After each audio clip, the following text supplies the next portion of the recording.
The Community Tracker is a parliamentary accountability project, a collaborative initiative between Channel One TV and the African Center for Parliamentary Affairs. Serving as an evidence-based project, Community Tracker documents and assesses development projects across constituencies in Ghana. The initiative includes the development of an attractive database map that identifies and tracks infrastructure projects, making information publicly available and promoting greater accountability. The program empowers communities to identify their priority development needs, monitor project implementations, and hold duty bearers accountable for the delivery of public services. It provides visibility for members of parliament who are delivering tangible development outcomes in their constituencies. Through the tracking and documentation of constituency-level projects, the program seeks to strengthen accountability in public infrastructure delivery while giving communities a meaningful voice in evaluating the impact of development interventions. The Community Tracker airs on Mondays at 7:30 p.m. with repeat broadcasts on Tuesdays 11 a.m. and Saturdays 5:30 p.m. only on Channel One TV. Not every friendship is meant to last forever. Sometimes, the people closest to us can leave us feeling drained, manipulated, unheard, or constantly questioning our worth. But how do you know when a friendship has become toxic? Join Bishop Fred Crunchy-Mensah this week on Lifeline as we explore the topic on dealing with toxic friendships. Not everyone who walks with you is helping your destiny. Some friends will drain your energy, steal your peace, and hold you back from progress. Welcome to Lifeline. Today's psychology is meeting theology to help you recognize toxic friendships and help you build healthy boundaries and manage friendships well. Talk to us. The power of friendship, the importance of friendship, and then what will make a friendship toxic. And God said, let us make man. So God is a community. So man is coming from a place of relationship. Let us. So man is a product of a relationship. Right. And then by Genesis 2, he said, it is not good for the man to be alone. So man is made for a relationship. So the man is coming from a relationship, and man is made for a relationship.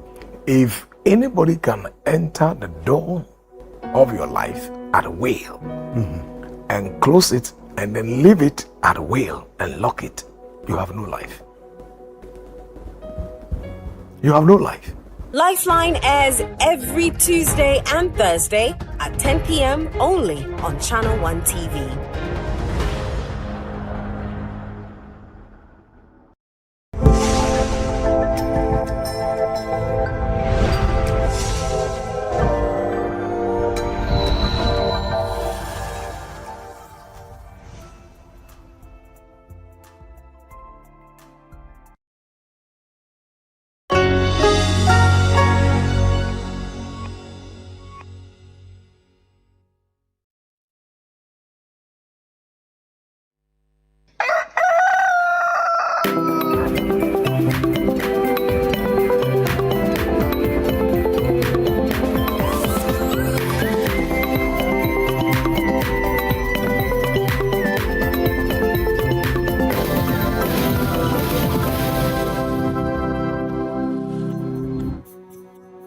I go by the name Prophet Kwapon. This is my new song, Ezemo, which means my king.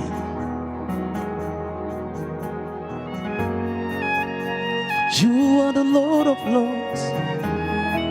Yes, you reign forever.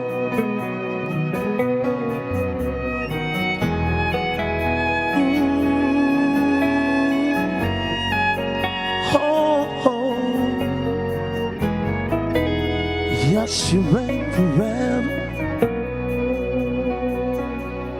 From the ancient time to the present time, your kingdom reigns over all the earth.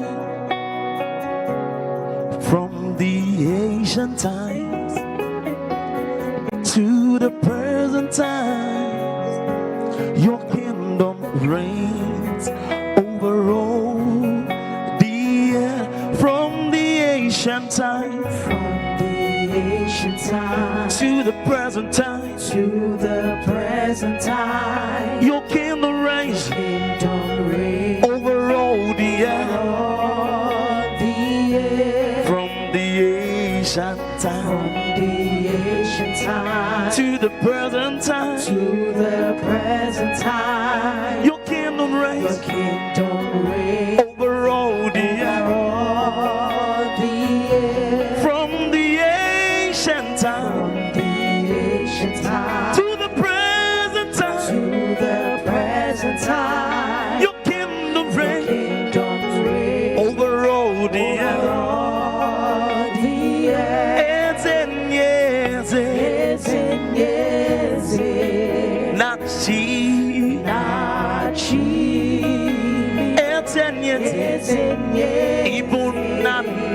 Ibunane chuku etenyeze nachia etenyeze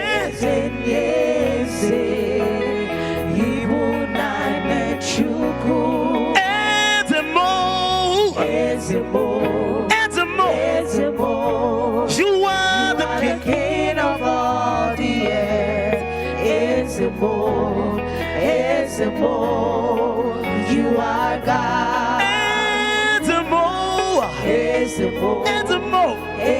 You are the king. Of all. Nobody like you, Lord. You are God. You are Lord. There is none like you, Lord. Nobody like you, God. You are God.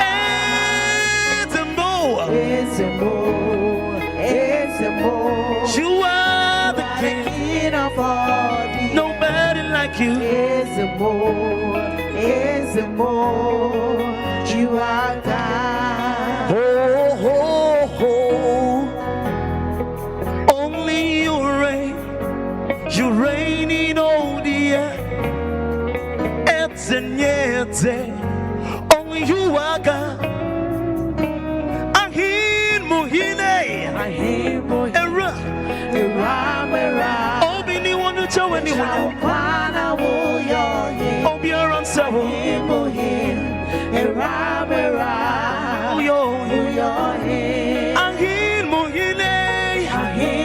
Era. Obi ani wonu chawe ni wonu.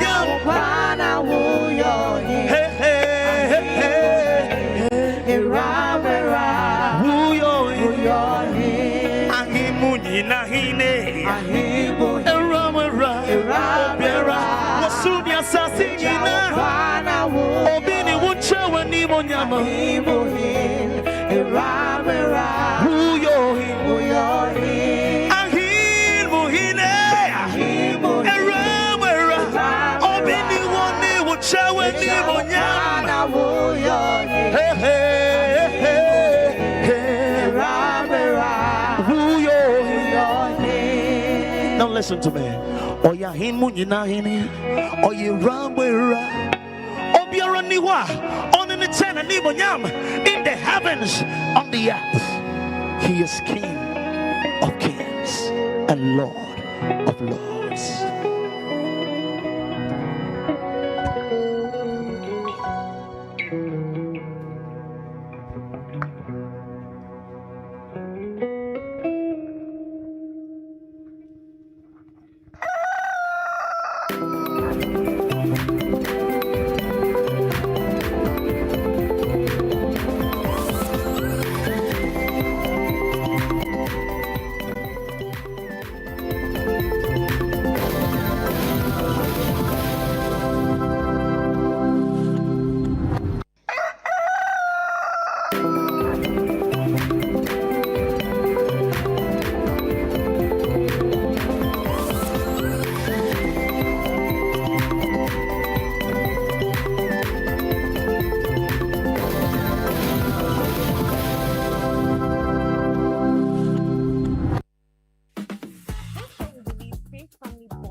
families that are struggling, unfortunately.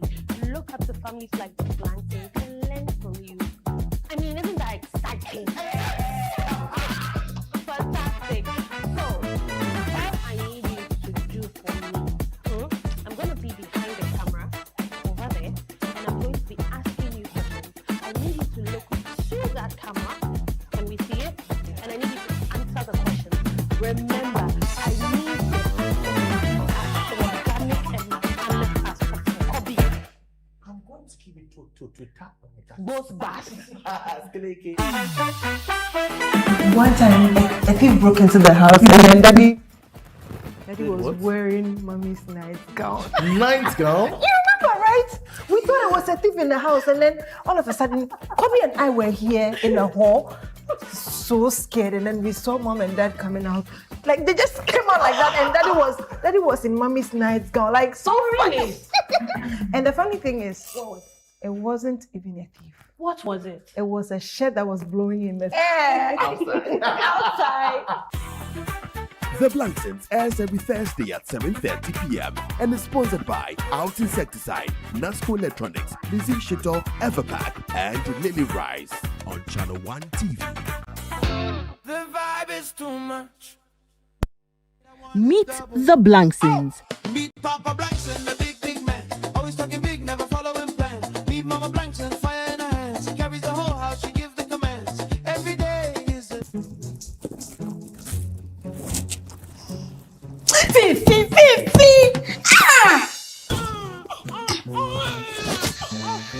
Have your baby. I'm tired.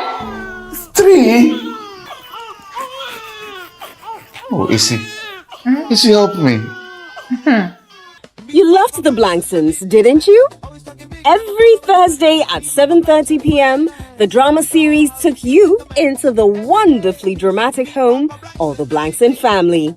Now, let's take you back to our conversation with them on the Upside Down Show.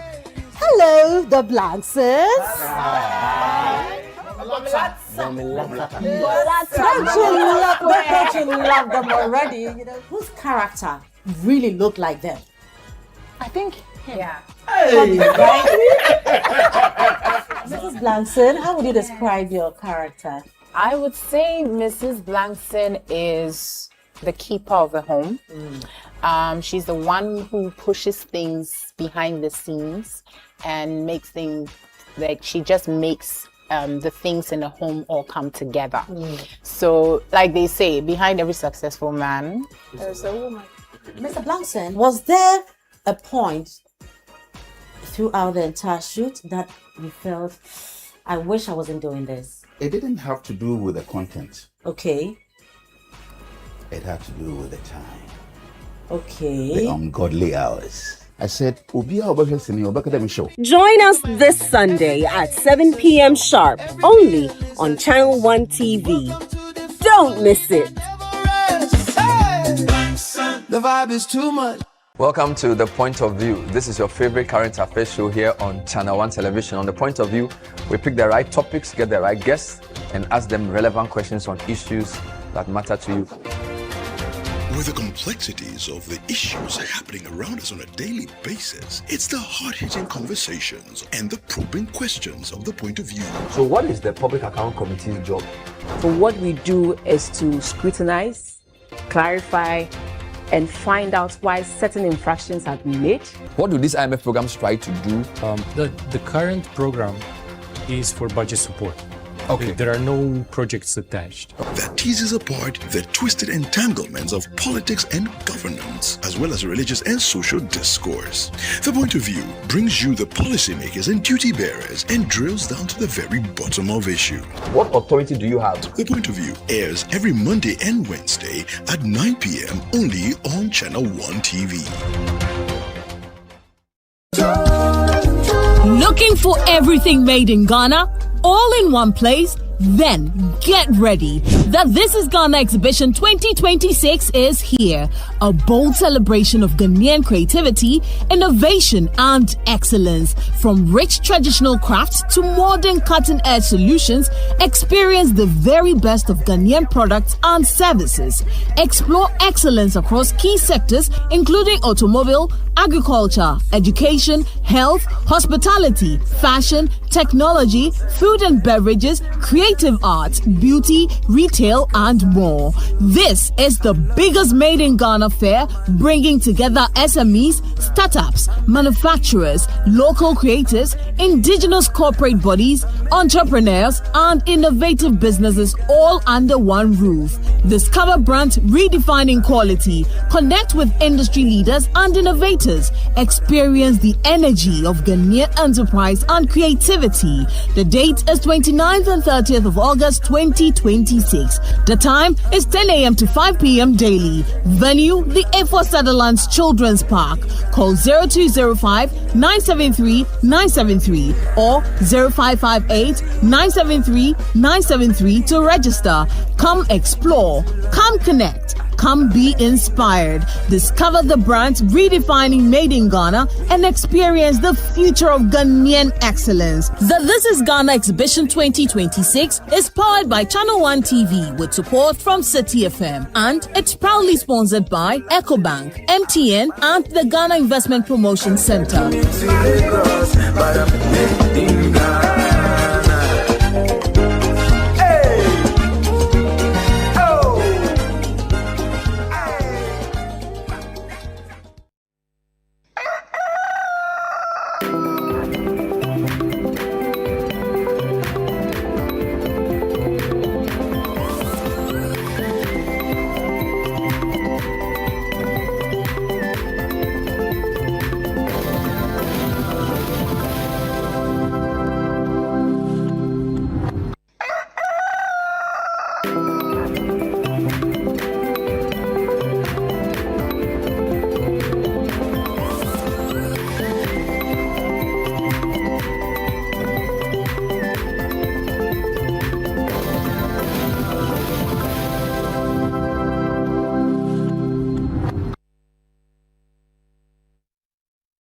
Good morning, Ghana. Good morning, Africa. And good morning to the rest of the world. It's the 23rd of August, 2026. And it's an absolute pleasure coming your way this morning on Sunday Breakfast right here on Channel One Television. I am Dede Davis.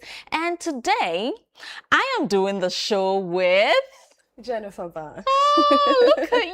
You're welcome. Thank you so much. How are Dede. you? I'm doing well. You look amazing. Thank you. You look good too. Thank you. How does it feel? How does it feel? It's good. It's good. You're here, so it's going to be an amazing show. Yeah. Anyway, that said, let's check out our weather forecast for today.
All right, so there's an 18-hour forecast for Ghana, valid from 6 a.m. today. And it says early morning mist or fog patches are expected over parts of the coastal, forest and mountainous areas, accompanied by localized slight rain or drizzle. Elsewhere, mostly cloudy conditions will prevail, gradually becoming variably cloudy in the afternoon. However, thunderstorms or rain are likely to affect parts of the middle, transition and northern sectors during the afternoon and evening hours. A few areas along the coast may also experience slight rain or drizzle. It's important to note that relatively cool night and early morning temperatures are expected across the country, and the state of the sea is rough. So do stay safe as you go about your daily activities. You can follow the Ghana Meteorological Agency on TikTok, on YouTube, WhatsApp, and X. On X, you can do that via Ghana Met, on YouTube, Ghana Meteorological Agency, on WhatsApp, GhanaMeteo.agency, and on TikTok, Ghana_Met_official for all weather updates. Alternatively, you can download the weather forecast app on Google Play Store or App Store and turn on your notification button to stay updated accordingly. All right, now let's remind ourselves, because exactly a week from today will be the This is Ghana exhibition 2026. And I'm super excited about this because I get to see what Ghana is truly made of. And you get to see what Ghana is truly made of as well. So on the 29th and 30th of August 2026, at the Afua Sutherland Children's Park from 10 a.m. to 5 p.m. each day. You can come to the venue. It's free entry. Exhibitors, local SMEs, innovators, whatever business you have, so long as it's made in Ghana, you get to be part of the This is Ghana exhibition 2026. If you're an exhibitor out there and still wondering whether you should be part or not, well, we've said it all. So just call the number 0205 973 973, 0205 973 973, or 0558 973 973, 0558 973 973, and get to register and follow up with payments. At this point, it's your payments that will validate your slot or your stand at the This is Ghana exhibition 2026. Don't worry if you're a patron and wondering whether you would have a place for the kids to play whilst you gallivant through the stands to find out what you want. Don't worry, there will be a kids corner, and so they get to play while you focus on your shopping. And then also there will be the girls' village. Oh my goodness. Some chichinga, some chicken kebab, some sausages here and there, tailored just for you. So do well to pass through next week, Sunday and Saturday. So 29th and 30th of August 2026 at the Afua Sutherland Children's Park. Entry is absolutely free. Absolutely free. We'd like to say a very thank you to our sponsors, MTN, EcoBank, and then the Ghana Investments Promotions Center. All right. Now we have the Blanksons drama series, and it's a family drama series tailored for your viewing pleasure.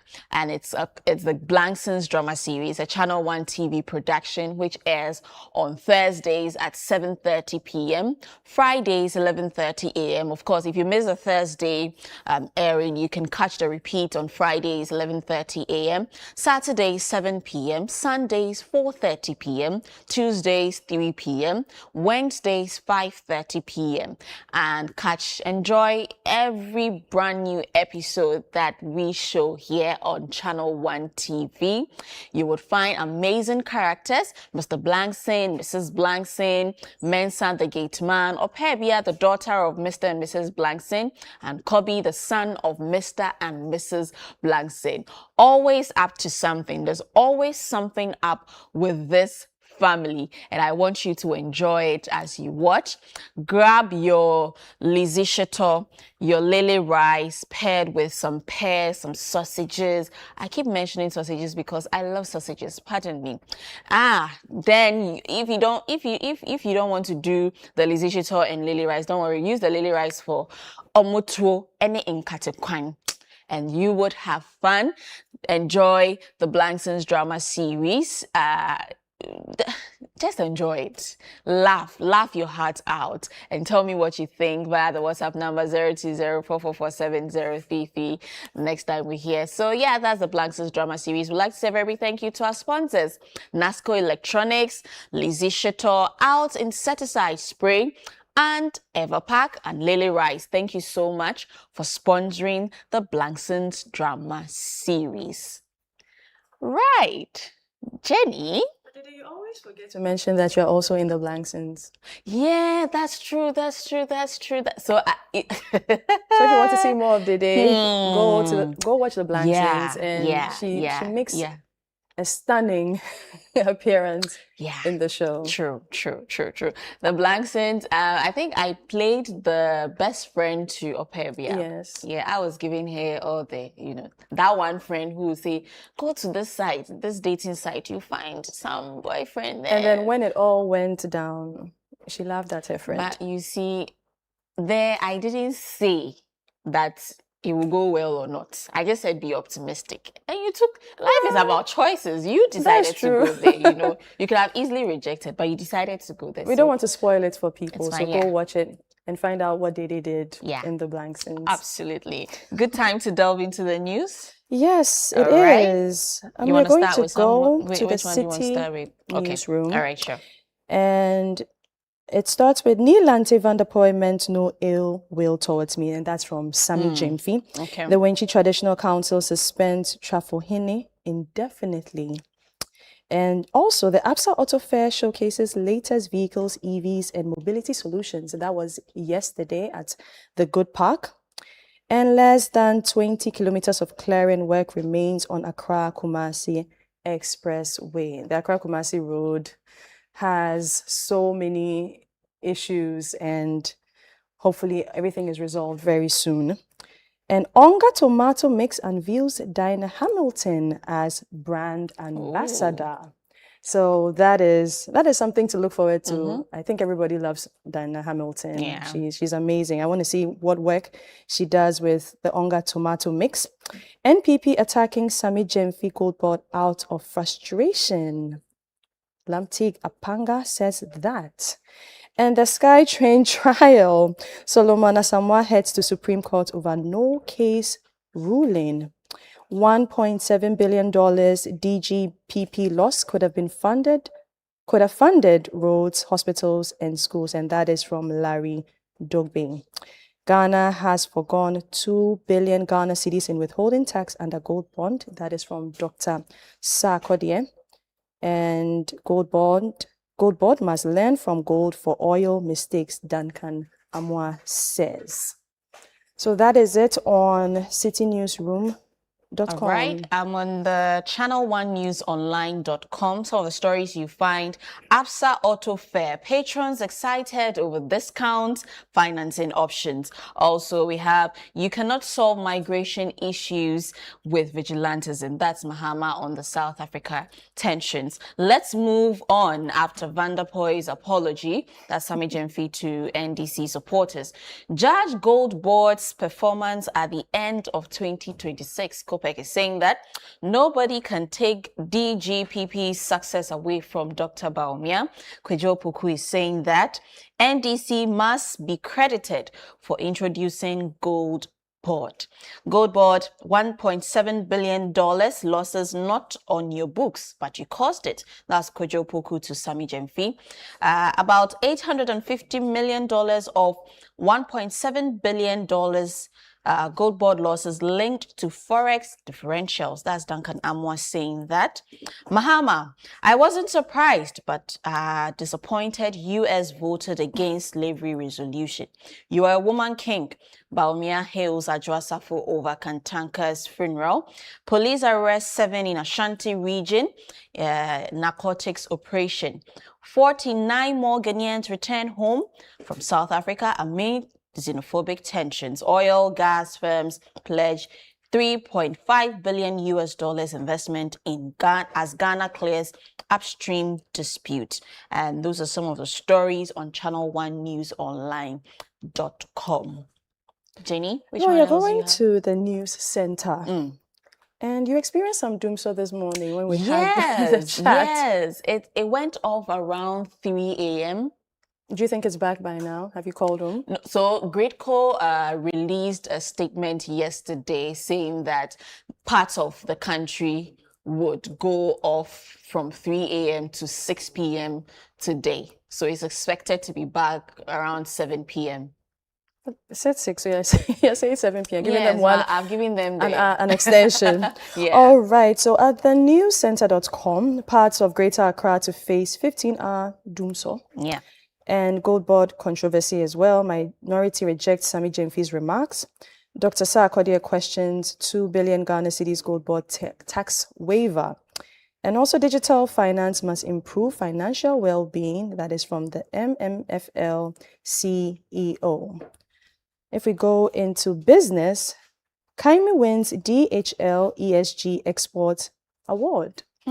And the Ghana's debt crisis was years in the making. That is Dr. Opoku Afari.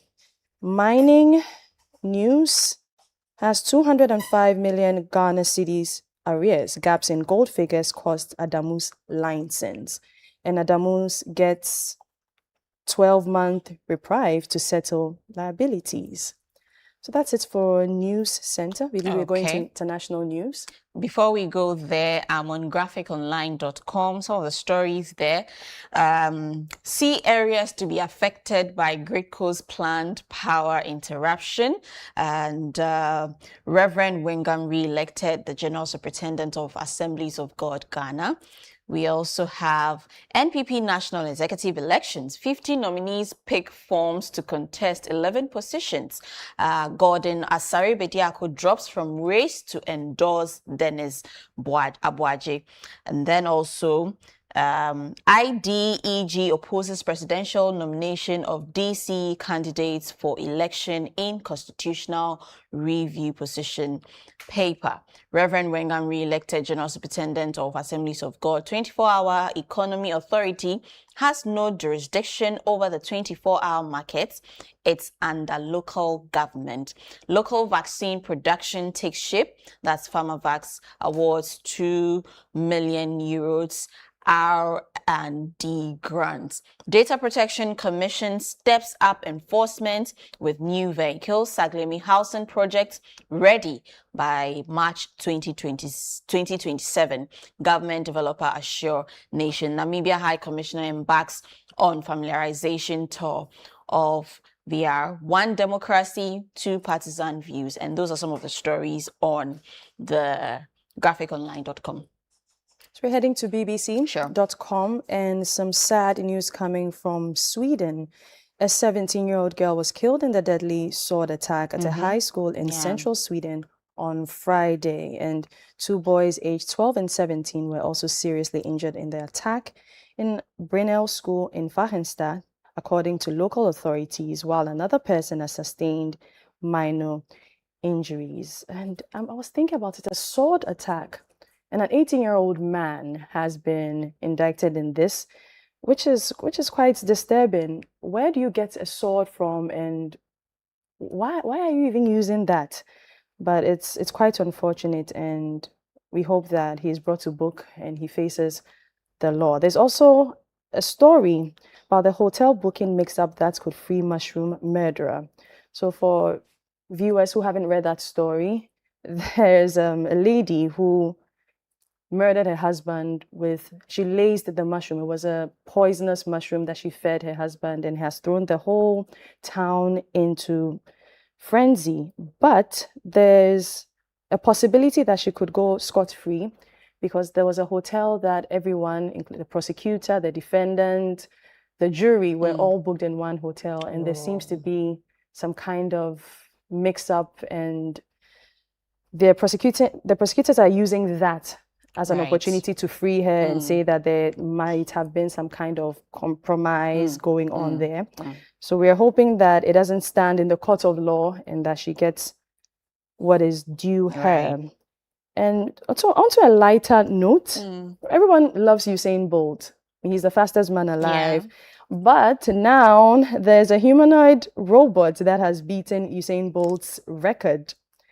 And if you watch the video, it's quite funny the way the robot was running. It has outperformed humans by running faster than Usain Bolt's 100 sprint world record at the World Humanoid Robot Games in China. The robot has run 9.39 seconds at the event, beating Usain Bolt. So, well, he's still the fastest man alive, but he is. there's a humanoid robot that has beaten him, and hopefully there's I hope there isn't much of that. Yeah, so that's what's showing over there with it was quite a spectacle. And a father leaves a 7-year-old son alone on Mount Fuji to continue hike. Yeah, I saw that. I found that quite disturbing. So he went with 2 of his sons, an elder son and a 7-year-old. And obviously it's a very long hike. It's on Mount Fuji. That's Japan's highest mountain. And he decided that he wanted to finish the hike. So he left his son at one of the stations and then continued for several hours without him. So the police found him and he apologized. You know, Japan has a very... I won't say weird, but a very submissive culture where I'm sure you'd have to host a press conference and come and bow and ask for apology from the community, from his son and all of that. But if you want to hike, I think that the highest mountain shouldn't be on a radar for a 7-year-old. It's a bit too much. Maybe it was a family thing. Think of Afajato and a 7-year-old. I don't think... I went on a hike on Afajato and I saw 6-year-olds climbing. And they went to the very top? Yes, to the very top. Well, maybe the attention span at that time was different than now. Maybe if the kid had an iPad, he probably would have made it. But he got fussy, and it's understandable. Yeah, it is. If you're going on a hike, please do a short one for your kids so they can enjoy it as well. So that is it for BBC. All right. I am on graphiconline.com, and the headline says, see areas to be affected by Great Coast's planned power interruption on Sunday, which started at 3 a.m. and is expected to end at 6 p.m. today. So residents and businesses in parts of Greater Accra will experience a 15-hour power interruption on Sunday, August 23, 2026, as the Ghana Great Company Limited continues to work to replace a transmission tower damaged by a tanker explosion. The interruption will affect customers in parts of Accra West and Accra East operational areas of the Electricity Company of Ghana. The exercise is scheduled to begin at 3 a.m. and end at 6 p.m. The affected tower is located at a Shaiman section of the 161 kV Tema Achimota transmission line. Gridco said its engineers and technical teams would use the period to complete the remaining work on the damaged tower and restore the transmission line. According to an ECG notice, communities in Accra West are expected to experience the interruption, include Jamestown, Mamprobi, Choko, Simpe, parts of Kaneshi, North Industrial Area, Okaishi, Agbobloshi, Kantamanto, Adabraka, parts of Rich, Tesano, Santana Market, parts of Alajo, Malamata Market, Asylum Down and surrounding communities. In Accra East area, the affected locations include Nima Township, Kanda Highway, Kanda Estate, Kokomlemle, Sulana Circle, Madina Township, Oponglo, Cantonment, Osu Oxford Street, and surrounding communities. Gridco said the interruption was required to allow the tower replacement work to be carried out safely. The company said it was working with ECG to reduce the effect of the outage on customers and communities in affected areas. Gridco apologizes to affected residents and businesses for any inconvenience and appeal to them for patience and understanding. So if you experience any form of power outage this morning at 3 a.m., out of the places mentioned, Amasaman was in parts, but it seems to affect you guys. Anyway, so if you experience the 3 a.m. power outage, Gridco is saying that it is to allow them carry out some works. And so it's expected to be back by 6 p.m. And so please do bear with them as they work around the clock to address issues. I saw a story. Do you have any other story you want to touch on? I'm on CNN. Oh, on CNN? Yes, on Okay. CNN. Iranian women defy hard line rules on hijabs. A cultural fault line has re-emerged. How and whether to enforce headscarves mandate. And they're fighting the hijabi rule because it's just more than a hijabi.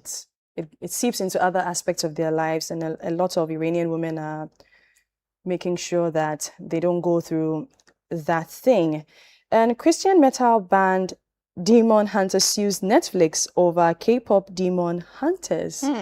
And the story is quite interesting. They are trying to say that it's modeled after them, and they didn't seem to get any kind of compensation, so they would like some compensation from Netflix. But this isn't the first time Netflix has actually gone under something like that, so hopefully they resolve everything. And the man leaves a tired 7-year-old again. We already established that on BBC.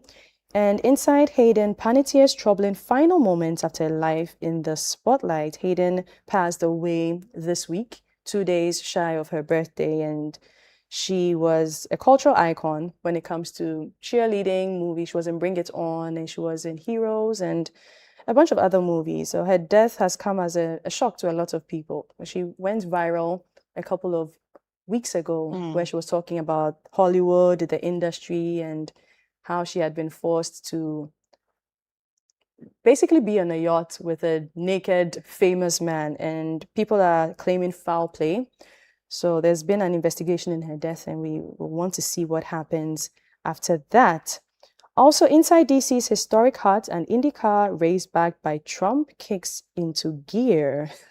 Sometimes I wonder if Trump is really focused on his presidency because he was part of the World Cup and now he's with this, and I wonder. He I went wonder on what a he's- break. He went on a break, so he's back. Oh, like the lawyers, yeah. like the He way the went- lawyers yeah. went on a break. Went on a break. He seems to have also gone on a break, and he's doing side quests. The president who is doing. That's Trump for you. Lord, I don't know, but it's coming, and we'll see how that goes as well. And cancer has taken so much, but it's also given us a few things. That's one family's journey, and you can go on CNN and read that story. Cancer is a very serious disease, It and is. sometimes people go through that experience and they come out changed for the better or for the Yeah. worse. So you can read on that family's journey and pick a few things for yourself. And Trump's 75-country immigration visa ban struck down by judge. Immediately I saw that, I went straight to check if Ghana was part. I thought we were friends. I thought we were cool. But apparently we are not, and we are on the list. So I'm wondering what that means for people who are going to try and go on vacation or for immigration and all of that. But we'll see. We'll see Let's what see. Trump has in store for us as He always Ghanaians. He always has something under his sleeve. So let's see. And this is probably my favorite story from CNN. Okay. Belgian car salesman becomes prince after DNA test proves royal parentage. Oh. Imagine one day you wake up, you're Dede Davis, and the next day minute you're a different person. you're Queen Mother. Under your rule. What will we go through under your rule? It will be fun. It will be fun. Yeah, it will be really fun. And I can't imagine how he must be feeling because he's a car salesman and now he's a prince. Yeah, I mean, it's just like the FIFA World Cup, the just ended FIFA World Cup, where we saw the Cape Verde goalkeeper. Mm-hmm. He was once, I mean, not known. He was, Yeah. for lack of better expression, a nobody. Mm-hmm. But now he's somebody. Now Yeah. people are coming for him. And He's the way he's his the talk of followers town just and all of that. Yeah, went so up on social life media. happens. You never know. Your life can change in one day. I think we should go and do a DNA test. Maybe we could be some princesses of a small country, and we'll be rulers. Who knows? So that's pretty much it on all right. CNN. Let me do this one. NPP closes nominations with 50 aspirants for national executive race, and this is on citynewsroom.com.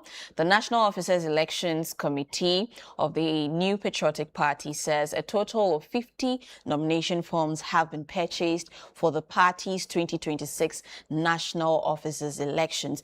The committee said the nominations period closed on Saturday, August 2022, and described the exercise as a successful and peaceful one. In a statement issued on Saturday, August 2022, the NOEC said the 50 nomination forms were purchased across the 9 national officer positions being contested. The committee said the close of nominations mark the commencement of the filing of completed nomination forms by aspirants. This follows an earlier decision by the NOEC to extend the filing period by 2 days to Saturday, August 29, 2026. The extension was intended to provide aspirants with adequate time to complete and submit their nomination documents for verification. And if you go down, the NOEC reaffirmed its commitment to conducting the election in a fair, transparent, orderly, and credible manner while ensuring equal opportunity for all aspirants. So, those contesting for the national chairmanship position, we have Paul Afoko there, John Bwedu is there, Boache Jako, Sammy Crab, and Bernard Entry-Boesiako, who is widely known as Chairman Wontumi. And this is interesting because we all know what is happening with Chairman Wontumi, Bernard Entry-Boesiako. He was convicted and he's serving his 20 years jail sentence because he was found guilty of some crimes related to illegal mining activities. And so there are questions. Why is a convicted person still standing, contesting for the national chairman position in the NPP? Is it that the NPP is, they know that he can't contest, you know, because he's a convicted felon, he can't contest, right?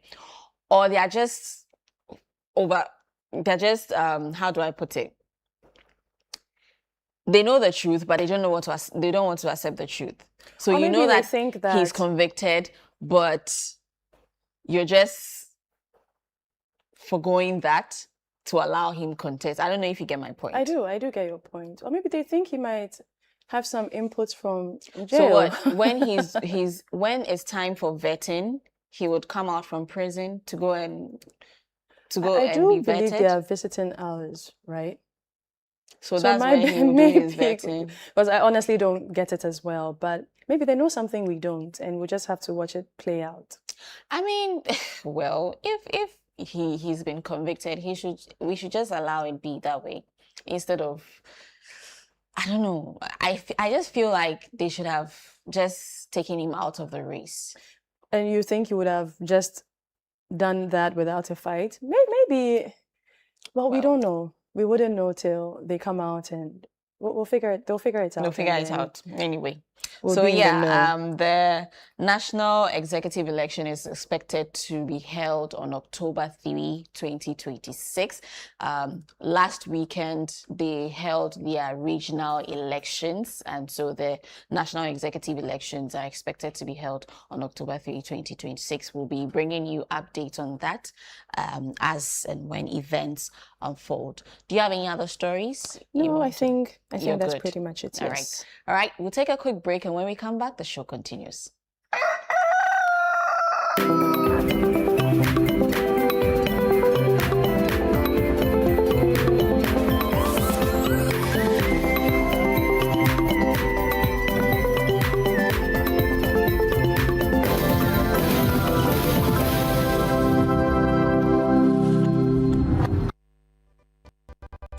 My line of work, a confident smile is everything. Kel Charcoal Toothpaste keeps me on top of my game and ensures my smile is always radiant and bright.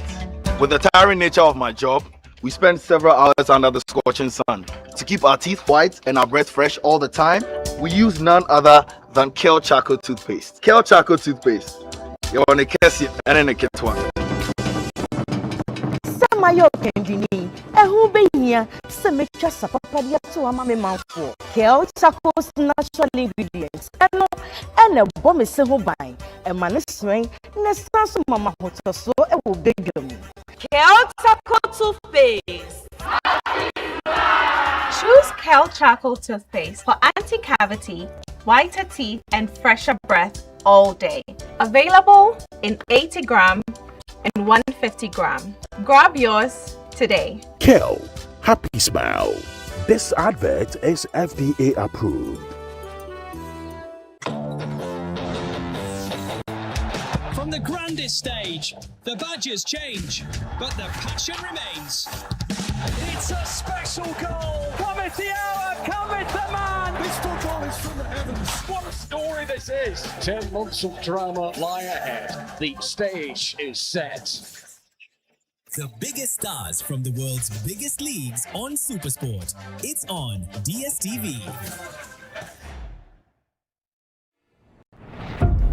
Your health is in your hands, but at some point, it passes on to us.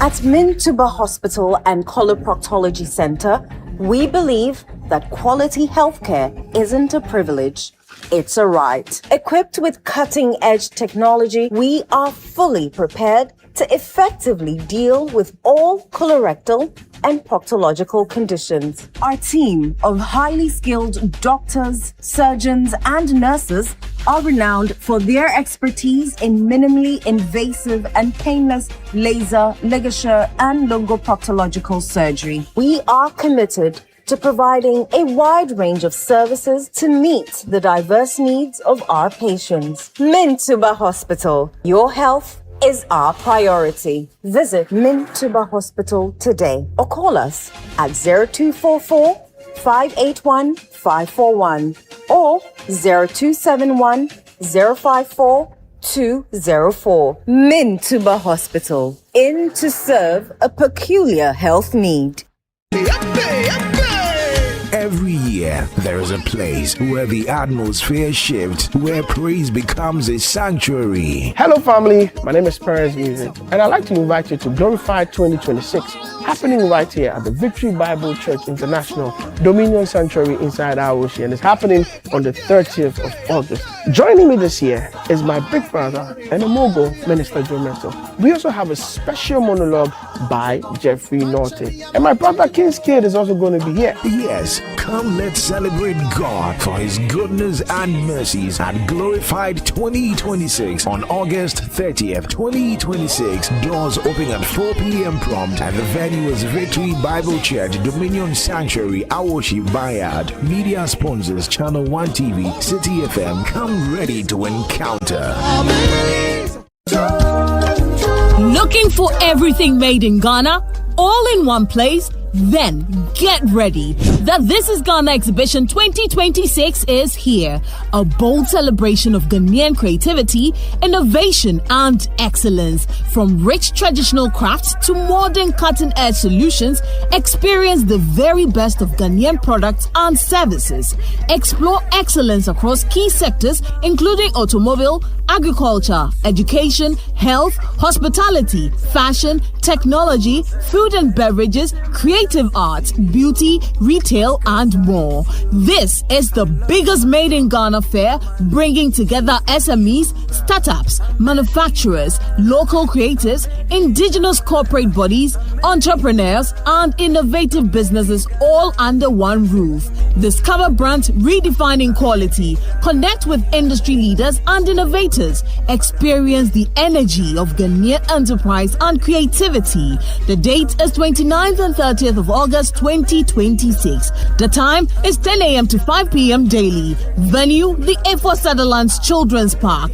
Call 0205 973 973 or 0558 973 973 to register. Come explore, come connect, come be inspired. Discover the brands redefining Made in Ghana and experience the future of Ghanaian excellence. The This is Ghana Exhibition 2026 is powered by Channel One TV with support from City FM, and it's proudly sponsored by EcoBank, MTN, and the Ghana Investment Promotion Center.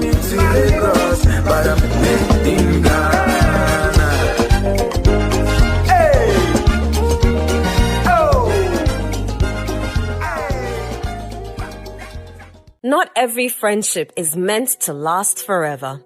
Sometimes, the people closest to us can leave us feeling drained, manipulated, unheard, or constantly questioning our worth. But how do you know when a friendship has become toxic? Join Bishop Fred Crunchy-Mensah this week on Lifeline as we explore the topic on dealing with toxic friendships. Not everyone who walks with you is helping your destiny. Some friends will drain your energy, steal your peace, and hold you back from progress. Welcome to Lifeline. Today's psychology is meeting theology to help you recognize toxic friendships and help you build healthy boundaries and manage friendships well. Talk to us. The power of friendship, the importance of friendship, and then what will make a friendship toxic. And God said, let us make man. So God is a community. So man is coming from a place of relationship. Let us. So man is a product of a relationship. Right. And then by Genesis 2, he said, it is not good for the man to be alone. So man is made for a relationship. So the man is coming from a relationship, and man is made for a relationship. If anybody can enter the door of your life at will and close it and then leave it at will and lock it, you have no life. You have no life. Lifeline airs every Tuesday and Thursday at 10 p.m. only on Channel One TV.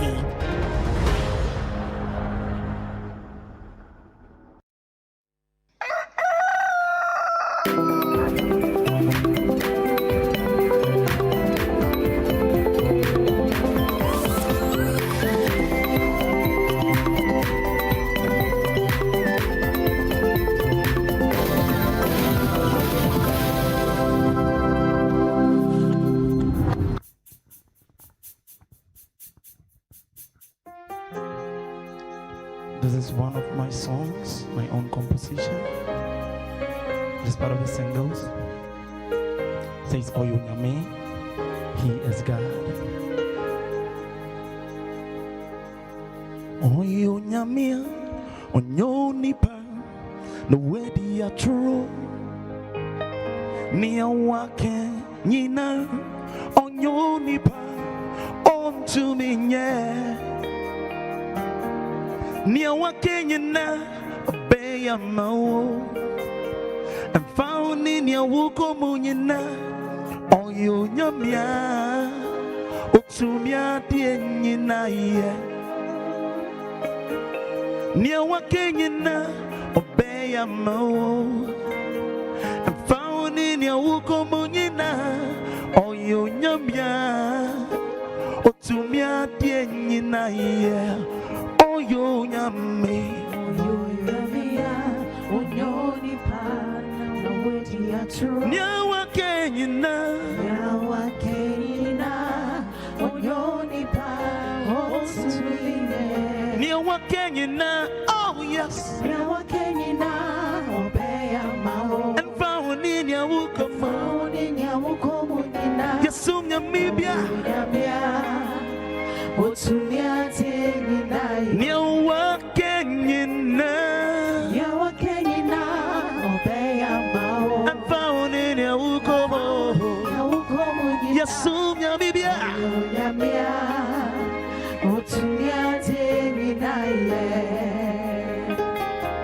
oh yo Yamia, on Yonipa, now what data wo, near what can you now, on Yonipa, on to me, yeah, near what can you now, near what can you now, obey a mouth, and found in your Wukomo. Yes, some Yamibia. Nyawa Kenyina. Nyawa Kenyina. Missy and found in your Wufemo. Yes, some Yamibia.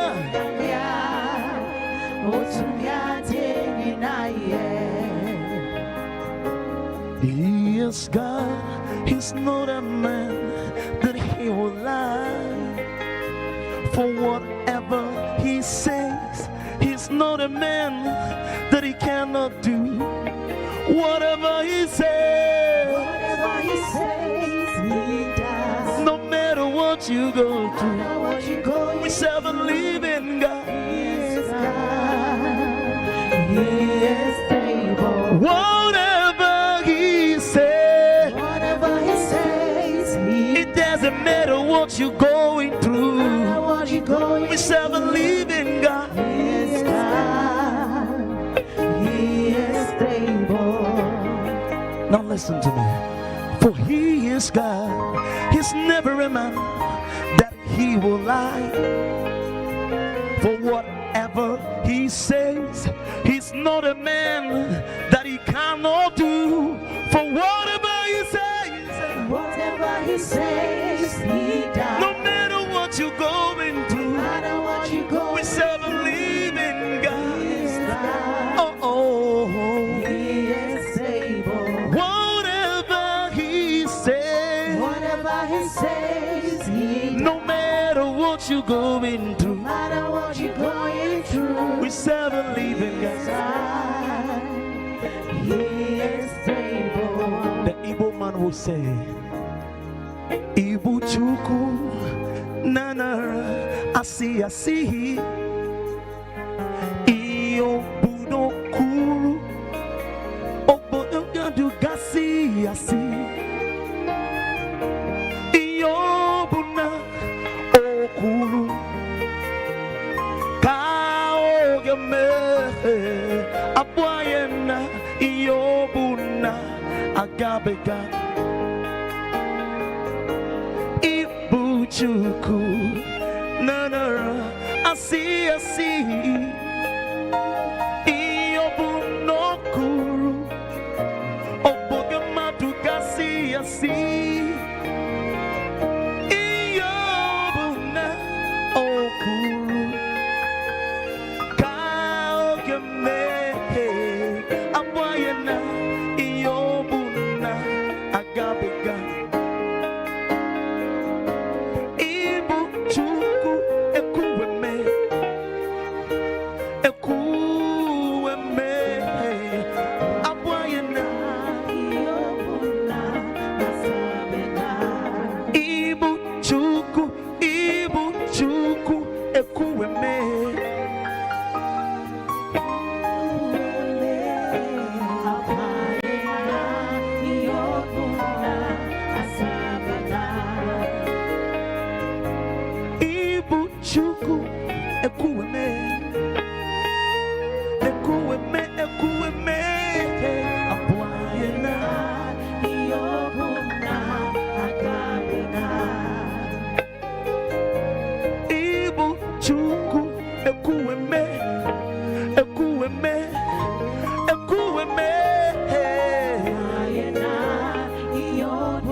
That was good.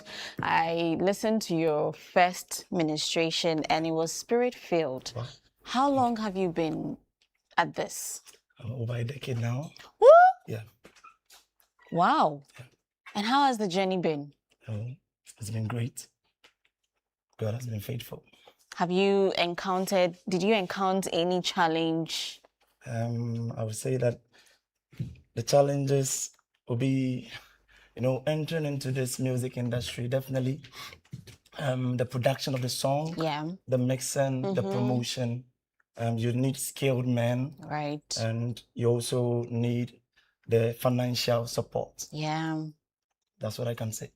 So how do you go about it? God has been faithful. Faithful. Yeah. Wow. Yeah. Your last song is an original, right? Yeah. What went into it? What inspired it? Okay. I'm a prophet of God. Right. And I usually get songs based on people's experiences. Okay. And certain encounters they had and the challenges they went through, but by the help of God, they were able to overcome. Right. Then I get those songs. Right. So this song, both songs, I got both songs on the same day. Oh. Yes. There is this lady in our church who for almost 6 years got married and couldn't give birth. Like she was trying, the fruit of the womb became a problem and she was believing God. So one day she came to me after church and she was like, Prof, when am I also going to hear the cry of a baby in my home? When am I going to have my own child? And I said, the Lord will do it. The Lord is not a man that he will lie. Yeah. So surely if he has said it, just believe on his word and he will do it. Yeah. So that was it. And I prayed for her and I went home. One day I was reminiscing on what she was saying, pondering over what she said and enjoying my meditation. Then the Spirit of God dropped these two songs in my spirit. Then I began to write the lyrics and make sure I get the word accurately. Then I sent it to her. She listened. It blue ticked. She listened. And when she listened, I think she was moved. 2 hours time, she called me and she was like, she resonated with the song. It's as if the song is ministering to her. And then she also added, okay, fine. She has listened to the song. She has worked. She has believed the words of the song. But Prof, when is this baby coming? Then the Spirit of God came upon my life and I prophesied to her that I can hear a cry of a baby and that you are going to conceive and give birth even the month. You're going to give birth in the month of October. Then I prayed with her and I was done. Fast forward. By the grace of God, I was there and a call came. And the call indicated that she has given birth. Wow. Exactly the month, October. Wow. Yes. So I believe that every song comes with a message. And every problem you take before God, God has a message for you. And the lady's message was what I released with. That is the song. So anybody who is believing God and listens to this song and believe the God who did it for her, that same God will do it for them. God richly bless you. So have you released it? Yeah. How is it doing? Oh, it's been good. It's been good. Ghanaians have been supportive. They are streaming, but I believe we can do more. Okay. Yeah. So where can we stream the on song? all streaming platforms. Okay. Yeah, on all streaming platforms. So what should we type in searching for the Prophet song? Kwapon Jesper. Okay. That's my name. And any other projects you're working on? For now, you're just pushing the I'm song. just pushing the song. But there's an upcoming my biggest project. That is my biggest program for the year. Okay. That's Open Heavens, which will be happening in 1st of November. Okay. Yes. So we are believing God that the heavens will be open. Yes. Talk to us briefly about Open Heavens. Okay, Open Heavens, when the heavens are closed upon a vessel, it's as if there is dryness there is famine and there is no manifestations of the promises of God.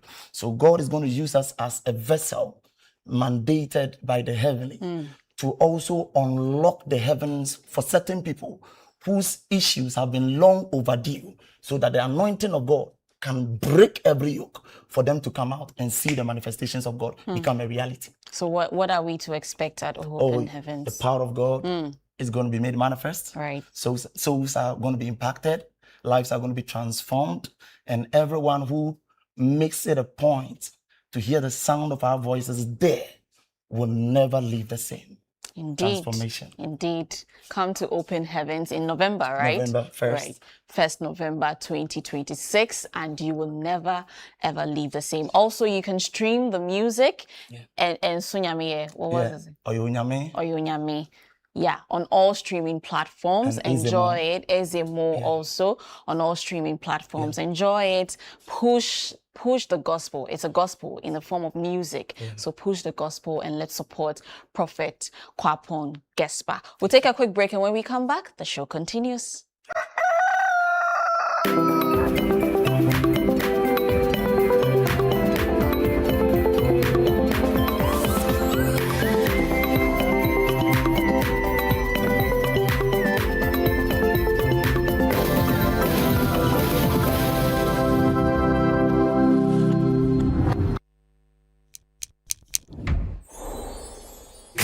Verna is clean, fresh and safe. I'm holding my Verna bottle. No plastic seal, no worries. Open and hear the sound like click. That sound means it's fresh, no trick. No plastic seal, but it's still pure. Cool and clean, you can be sure. Verna leads the brighter way. What takes my doubt away? If it clicks, it's Verna. If it clicks, it's clean. Sip it, feel the difference. Verna water, pure and green. Click, open, sip. Click, open, sip. Chalet Verna, no stress, just sip.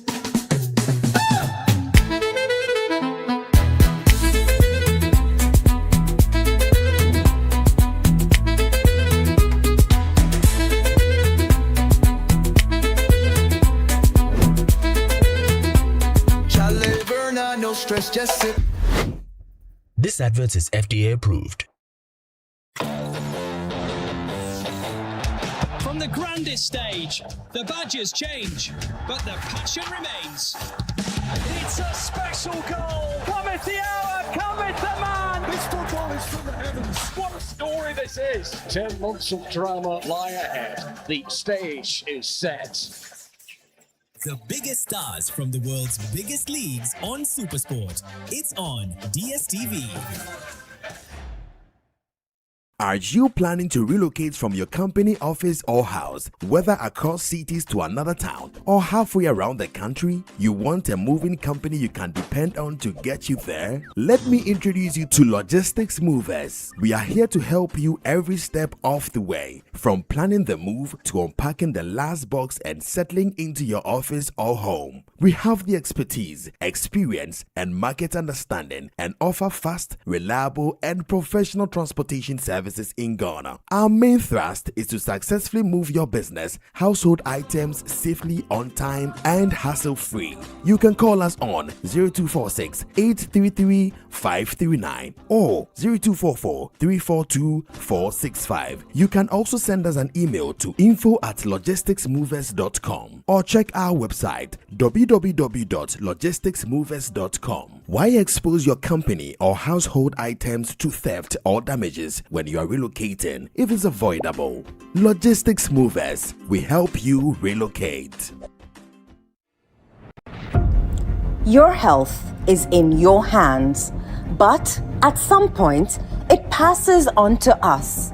At Mintuba Hospital and Coloproctology Center, we believe that quality healthcare isn't a privilege, it's a right. Equipped with cutting-edge technology, we are fully prepared to effectively deal with all colorectal and proctological conditions. Our team of highly skilled doctors, surgeons, and nurses are renowned for their expertise in minimally invasive and painless laser, ligature, and longoproctological surgery. We are committed to providing a wide range of services to meet the diverse needs of our patients. Mintuba Hospital. Your health is our priority. Visit Mintuba Hospital today or call us at 0244 581 541 or 0271 054 204. Mintuba Hospital. In to serve a peculiar health need.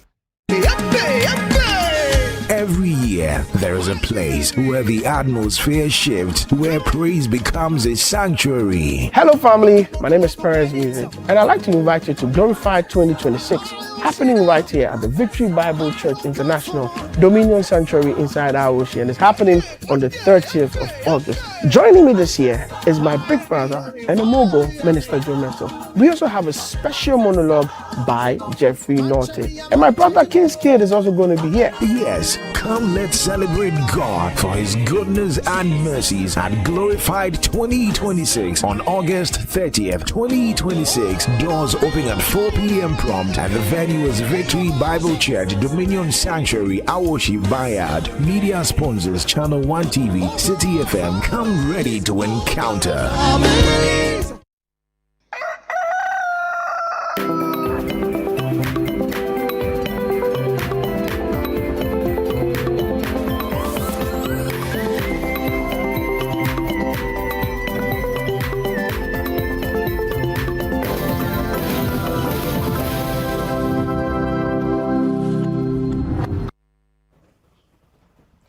And you're welcome back to Sunday Breakfast here on Channel 1 TV. We're going to delve straight into our health conversation with Dr. Kasum Zakaria who is the public health practitioner and specialist maxillofacial surgeon. Hi, Doc. Hi, Doc. Hello. You're welcome. Thank you. How has your week been? Not bad. Not bad. Yeah, but it's been okay. A lot of activity field, and yeah. You're just managing. Exactly. Last week, we did something on ovulation crumbs. Yeah. The first time I found out, I was like, no, we have to talk about it. I asked Jennifer, Yeah. Jennifer, do you know ovulation crumbs? I said, yeah, I do. Then I asked Chris. Chris says, she does. I'm like, so I'm the only one who doesn't. As well, probably because you had never experienced it. Yeah. Well, no, so I've been experiencing it, but I you didn't were not tag it sure. as Yeah. ovulation crumbs. But last week's conversation was really insightful. And today we are talking about pelvic inflammatory disease, which is coming on the back of the ovulation crumbs. Yeah. All right? Yes. What So is we are it talking about? PID. So PID is a short form or the abbreviation of pelvic inflammatory disease. And pelvic inflammatory disease usually would, as the name implies, so when you have an infection or when you have inflammation that has tracked up all the way to the upper female genital tract. So when we say the female genital tract, we are looking at the vagina, then you have the neck of the womb, which is your cervix, and then it goes to the womb or the uterus, and then you have your fallopian tubes on the either sides, and then you have your ovaries. Okay, just like the picture is showing. So that is what the female reproductive system is. So typically when you have an infection, now this infection doesn't only stay at the lower part of it, but it tracks all the way up to the lining, and then it causes the inflammation to take place. So when you have the inflammation of the female genital system, as well as the surrounding pelvic tissues, then we see that you have PID. Typically, how do you get it? So the number one cause has to do with some STIs. Okay. So when you have an infection, a persistent infection of some bacteria. So typically we would say gonorrhea, so gonorrhea, Neisseria gonorrhea, or when you have chlamydia, so chlamydia infection as well, persistent for a very long time that hasn't been given that attention and then hasn't been treated. So it would lead to the formation of what we call the PID. Now, aside that, even though these two have been implicated, the bacteria it's also been known that having PID is polymicrobial. So aside these two, you can have other bacteria that would be even isolated if need be from this particular disease that may happen, or this particular infection that may happen. And some anaerobic bacteria have also been implicated in the formation of this PID. Now, how do you get it? So I've mentioned the first being STI that hasn't been treated for a very long time. Other times too, we all know that inside the female reproductive system, or even in the lower parts, we have some normal bacteria that live there, and this bacteria will help us to have, a good hygiene. But certain times when these bacteria, these normal resident bacteria, make their way to the upper part of the female reproductive system, that can also lead to, and then they end up causing inflammation of the whole lining. That can also lead to you forming PID as well. And then certain times too, when you have other procedures that may have happened within the female reproductive system. So what do I mean? Let's say an IUD is being inserted. So IUD being inserted at some point, just the procedure, not the IUD itself causing the PID or the inflammation, but just the procedure, the fact that the procedure can lead to the introduction of some of these bacteria into the upper part of the female genital tract, and then can lead to an infection. Also, when you have some ladies indulging in some abortion, but in that is not septic. So all of these can lead. So any procedure at all that can happen within the female reproduction, even childbirth, spontaneous vaginal. Yes, is not done in a septic environment. That can also lead to introduction of. So I'm just talking about all the things that can lead to the inoculation of the bacteria. That will go all the way up to the upper part of the female genital tract, and then lead to the generalized inflammation that we are talking about. Now, what happens in terms of its pathophysiology? So what will happen is that when you have the bacteria, that the bacteria will start to multiply. Now, this bacteria will then lead to, and anytime there's an infection, the body has been made in a very interesting way, where the body would try to mount some immunity to help clear the infection. But then when this is happening, you start having, so inflammation will start happening. Inflammation, you would have your swelling, you would have your pain, you would have, erythema, and then exudate forming. So now looking at the picture that has been displayed, so when you have the inflammation all the way, it means that now the body would start to try to take care of the infection. So how does it take care of it? So inflammation, and then some healing will start happening. So now you have a lot of exudates, and then certain times when healing is taking place, it heals by scarring. So when it starts to heal by scarring, then that is where the challenge comes in. It means that those fine tubes that I mentioned, the fallopian tubes, can either get narrowed because of the scarring, or it can get blocked, or there may be changes in the normal anatomy of either the ovaries or the tubes, and then that is where the complications of PID start. Because if it is long-standing, you have a phase where some form of healing is taking place, and then the whole inflammation starts again. So it's happening concurrently, and then eventually you may end up with what's blockade of the tubes, and that is a major complication of PID, and that can lead to some infertility as well. Yes, because once you have blocked the tubes in the long-standing, that is where some of these complications can happen. So looking at some of the pictures that we have mentioned, so maybe you can look at the second picture just to, aside this one is just showing the normal anatomy. Okay, so this other one, you can see that on your right side, you can see that it looks a little reddened. The mucosa or the lining there looks a little reddened. You can also see that the fallopian tube there looks a little swollen. So all of these are signs of what. But this you wouldn't see because it's inside. But then it would come with certain signs and symptoms, which we'll talk about shortly, for you to be able to have a high index of suspicion and then quickly give it the needed attention. So you can see that the fallopian tube on the right side is inflamed. You can also see that the ovary on that side as well, and then the other pelvic tissues around that area is also looks a little swollen. So this is what we call, it's gone all the way to the upper female tract system, and then it's causing the inflammation, the infection, and then the subsequent signs and symptoms that it may come in with.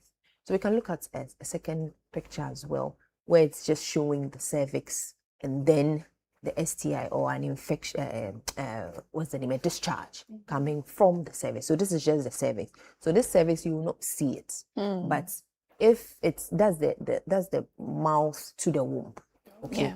So usually the anterior wall and the posterior wall of the vagina closes up, okay, it's not opened in any female. So you need to put in a speculum to part the two walls that are just lying on each other for you to be able to display this. So when you display the cervix, you would want to always look at how the mucosa looks like, and then you would want to look at, there's a small, so where you see this whitish or creamish thing coming out, that is where you have the internal os and then the external os from that area. There's a small hole there.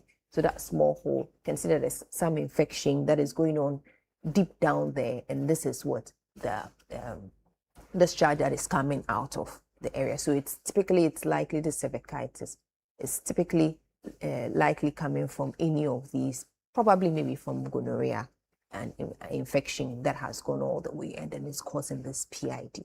So now this would take us to some of the signs and symptoms that these patients will present with. Now, typically with PIDs, you have lower abdominal pain. So you remember we mentioned that you have lower, that. So you should be able to tell that, okay, this is this and this is not PID, so you would have lower abdominal pain, which is central as well.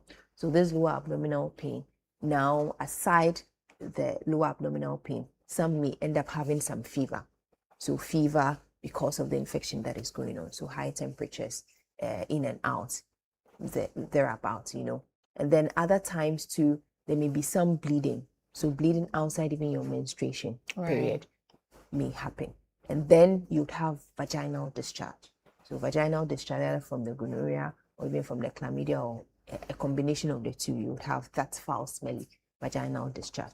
And then certain times to aside, you generally you'd have some malaise, you feel unwell, and it's sometimes too, even with urination, there's difficulty when it comes to or painful urination. So all of these are some of the telltale signs that, okay, maybe there's something happening, and then I need to give it the needed attention. And even when it comes to having sex, there are certain times that you end up with pain, so painful sex, and then there may even be bleeding associated with it. And remember, even when there's bleeding, 1,001 things that may be happening, not even only you dealing with PID. It could be that there's some pathology on the cervix, which may even be much more dangerous compared to just an infection that is happening there. I was going to ask with the bleeding bit, the lower abdominal pain. Where would you end up feeling the pain? Left, right, or it will be central? So it will be central. Okay. So you'd have a central pain in that region, because it's the whole, certain times, maybe when it becomes complicated. So with inflammation, it may not even stop at inflammation. Okay. It may end up causing maybe an abscess. So an abscess in the one of the ovaries, or an abscess related to one of the fallopian tubes. So typically with that, you'd have some pressure in that area. Then you may end up having an exaggerated pain on either sides, either on the left side or on the right side, but with generalized central pain that you may present with. It's quite scary actually listening to it. But I wanted to ask a question with the diagram. There's just one of the fallopian tubes that is inflamed and enlarged. Is that how it usually presents? Or is it that both can be? Yes, both can be. So not necessarily. So this is just a diagram to demonstrate. So it could be that it's just on one side, or it could be that it can be on either side. So it's the inflammation of the lining So once it goes all the way to the fallopian tubes and then even the ovaries and then other surrounding structures in the pelvis, yes, that's typically would be PID. So it can be on either side or it can be just on one side. But then it's gone all the way. It's affecting the upper genital system. And the upper genital system, you are looking at your uterus, you're looking at the fallopian tubes, you're looking at the ovaries. Okay, and that's can have complications as well. It may not just be the inflammation or the infection. It can also be complicated by pus formation. And that's where I mentioned that there could be some pus that will start, and then that can even affect the lining of your abdomen in that region. And then typically with other complications that may happen. And then that will lead to adhesions. So things will now start to stick to each other. And then eventually it can lead to other more complications aside even just blockade of the tubes. You get it? Yes. So typically that is how it does present. So when it comes to STIs that's you may have recognized and not treated. These are some of the complications that it may come in with. And what are the risk factors? The risk factors would come back to the same drawing table where we would see that having partners who have multiple sexual partners, or you yourself having multiple sexual partners, and then having or knowing that you have an STI that you didn't treat, or having a new sexual partner. So probably you just had somebody who is, a new person in your life. So having that as well. And then aside all of these STIs, it's likely that you may have had the PID in the past. Right. And have treated it. Yeah. Okay, but then the risk of recurrence is also there, especially when you are not being very careful. And then also not using the barrier methods. Okay, in your sexual interactions, not using the barrier methods, then it means that you have the higher chance of developing an STI, which if you don't treat would develop and then move on to you having a PID. So those are some of the risk factors associated with it. And also, as I mentioned, aside the STIs, if you have unsafe abortions, which would also introduce some of these bacteria into the upper female genital system, no respiratory.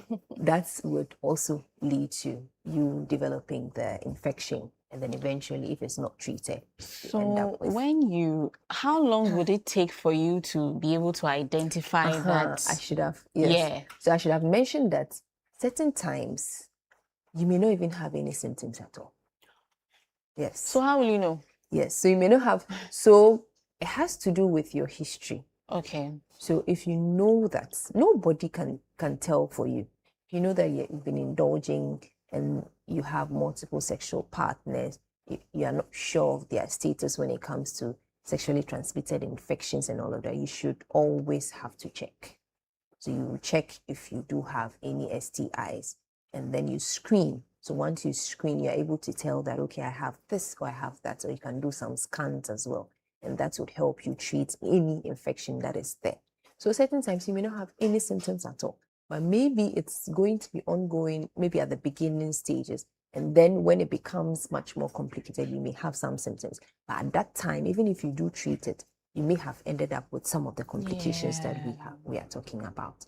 So certain times, no symptoms at all. But with the history, not using the barrier methods, not being faithful, having multiple sexual partners, all of these may introduce some STIs. And if you don't treat them for a very long time, then you end up with some of these complications. The insertion of a IUD. IUD could introduce some kind of bacteria. Yeah. What about getting a pap smear done? Oh, pap smear is very quick. Okay. It's a very quick procedure, and usually it's done under very septic conditions.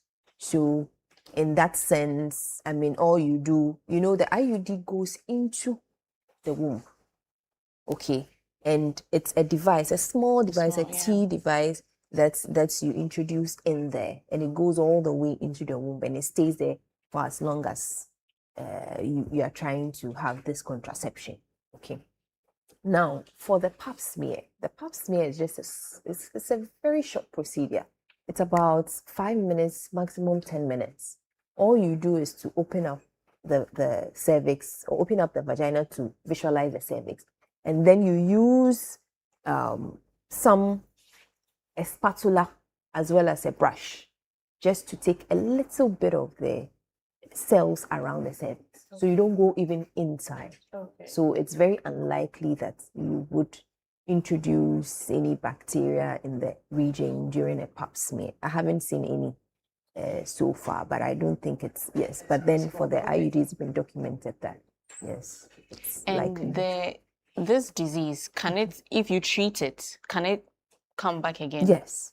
Ah. It can come back again if you go back to the old habits. Okay. So, and another thing I should mention is that when you do have PID and it's been shown that you have certain STIs and you are being treated for it, you need to bring your partner to be screened as well, to also be treated. Otherwise, if you do treat yourself and you go back, the likelihood that you'll be exposed again. And if you're exposed again, you end up with an infection. And that is one of the risk factors I mentioned.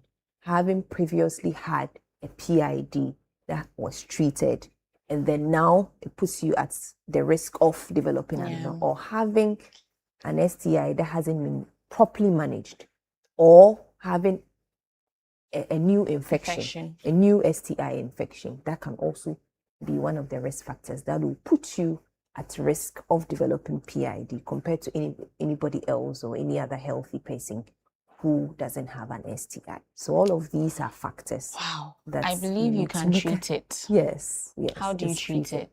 So treatment basically will start with the first thing being you would have to do some labs. Okay.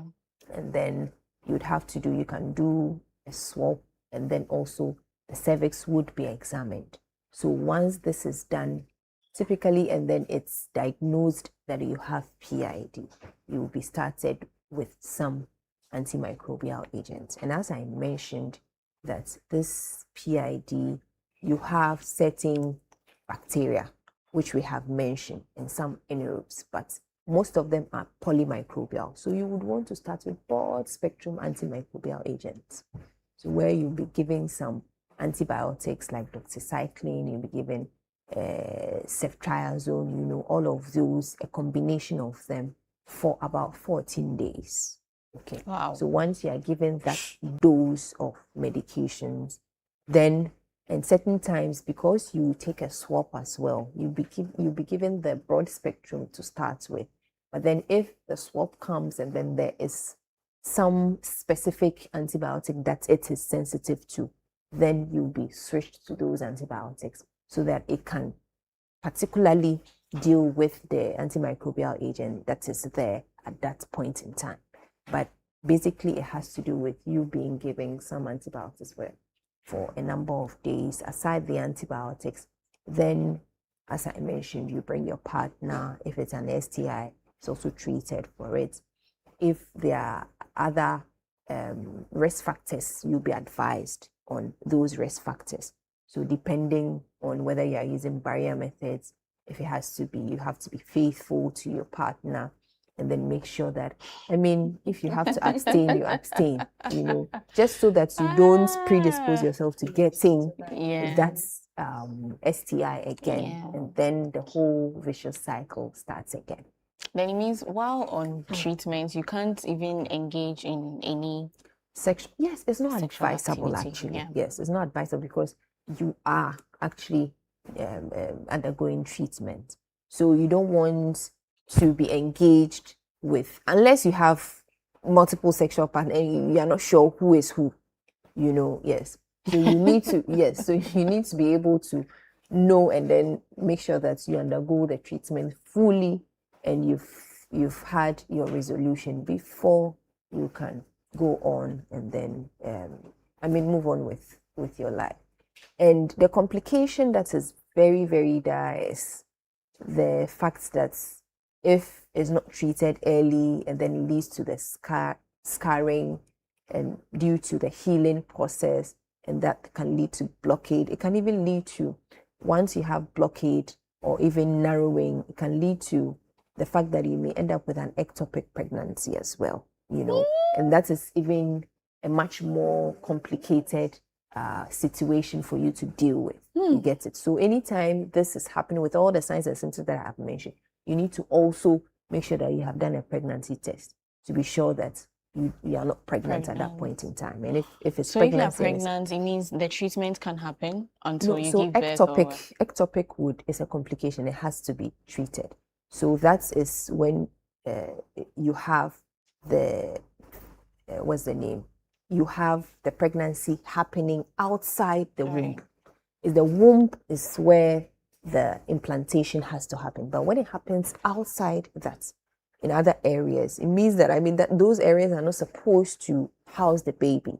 So if it happens outside, it happens in the fallopian tube and all of that, so you know what is going to be happening. That means that if you allow that to happen, there may be very, very dire complications associated with it. Yes. So those are some of the complications that we don't want to even, and then the infertility happening because you have your tubes blocked. So can one be pregnant and still have this? Yes, you can. So during that period, the doctor would have to wait for you to put to bed before the treatment, or yes. How does it work? So if, let's say you are pregnant already and then you end up with an infection, and the infection goes all the way up there, and then you start having all the signs and symptoms, all you need to do is that you start your treatment for the PID. Okay. So once you have the treatment for the PID, you should be able to continue with whatever that has started. Won't it affect the pregnancy in any way? Not necessarily. And it also depends on the trimester. Okay. Because certain antibiotics are safe to be taken, especially when we say in the second trimester. It's safe to take certain antibiotics. But in the first trimester, it tends to be dicey because this is where a lot of the formation of the baby, that's where a lot of the cells are dividing to form. So you may end up with some congenital anomalies at those areas, the first trimester, and then even subsequent. But second trimester tends to be safe. So it really depends on the trimester. But we are hoping that, most people who actually are pregnant at that level, most of them do not end up showing PID. But then if it does happen, yes, there's a way around it to be able to treat and then give the needed management. But it's important, as I mentioned, it's important that people abstain. Yeah, if you can't. Abstain. Yes, abstain. Use your barrier methods, and then make sure that you are screening as much as possible, and then you are also advising your partner. And if you do find it, just make sure that you have it treated and treated well, and have your partners also treated so that you don't end up with another infection that can lead you to getting these PIDs and the complications associated with it. Thank you very much, Doc. This has been insightful. Very informative. Scary at the same time. Also very scary, yes. But yeah, just as Doc said, abstain. If you can't abstain, make sure that you use the barrier methods, and then also make sure that you and your partner are checking from time to time to detect any sexually transmitted infections. Up next is from our correspondent segment.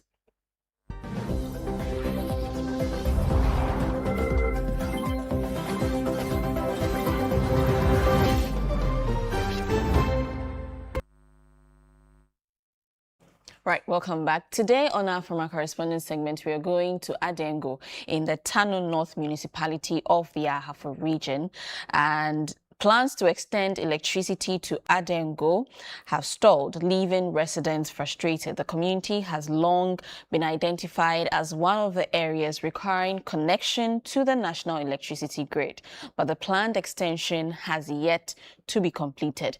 Residents say the lack of electricity is affecting their daily activities and livelihoods, while also limiting opportunities for economic development within the community. Let's check out this report filed filed by our Bono regional correspondent, Michael Saponinfum. And when we return, we'll speak to him and other relevant authorities. The farming community in the Tano North municipality of the Ahafo region has a population of nearly 500 people. Farming is the main economic activity, but residents have long struggled with the absence of electricity. In 2019, solar-powered streetlights were installed to provide some relief to the community.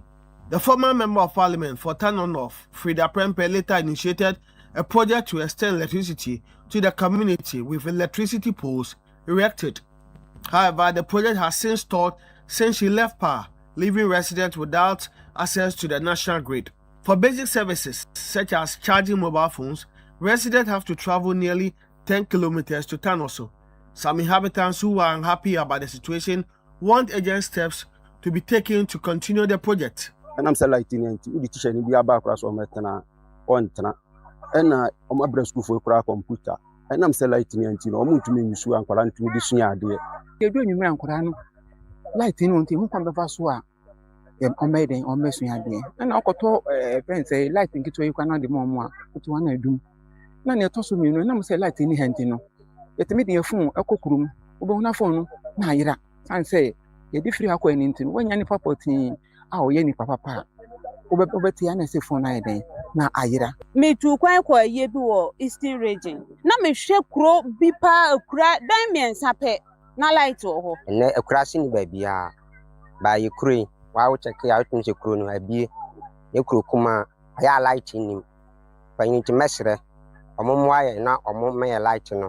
The chief of Adengo, Nana Kwesi Asare, is appealing to the authorities to resume work and connect the community to the national grid. Young can assembly, you can want some much very that you can want some a baby about some yama. Okwa or maybe who suppose is this way for my MP and what basis you. What basis you wa maybe or not to abandon into 112 be assembly. Yeah, more than young can you do. The assembly no one necessary. On Beshe, now young canning assembly, Eddie Muamai. And canning an idea, one mamma, ya my any baby one. His answer Edu baby, that's what my and we send our damn contumpo and almost to see him, or to see him or papa. Efforts to get the municipal chief executive for Tano North, Pius Opoku, to comment on the stalled project were unsuccessful.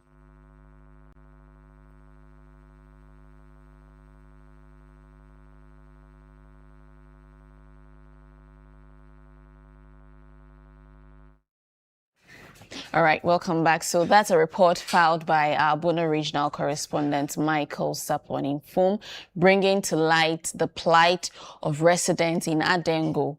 And we have Michael Saponinfum on phone to delve into the issue well. Good morning, Michael. Hello, Michael. Hello. Okay, we're still trying to work our way around. But Jennifer, Adengo is a farming community. Yes, when I listened to the report, I was surprised. Mm-hmm. And for them to be dealing with this is of great concern because, of course, it would affect every aspect of life. Mm-hmm. Particularly education. If there's no electricity, how will children within this community learn? Because they need the electricity to study, right? How would they study? The farmers, how will they transport their goods? Because then you have to establish contact with your customers and all of that. The fact that they have to go to the next town to charge their phones, the phones is also end up exactly missing. Yeah. So anyway, we have Michael back on the line. Good morning, Michael. Good morning, Dede. I trust you're well. Yes, I'm doing well. All right. Thank you for bringing us this report. Now, tell us how long this community have been dealing with the absence of electricity. Thank you very much. For many years, it's a farming community. Yeah. Within the Tano North municipality of the Ahafo region. The community has so many challenges, and having access to electricity is one of the major challenges the inhabitants of the Adengu community are facing.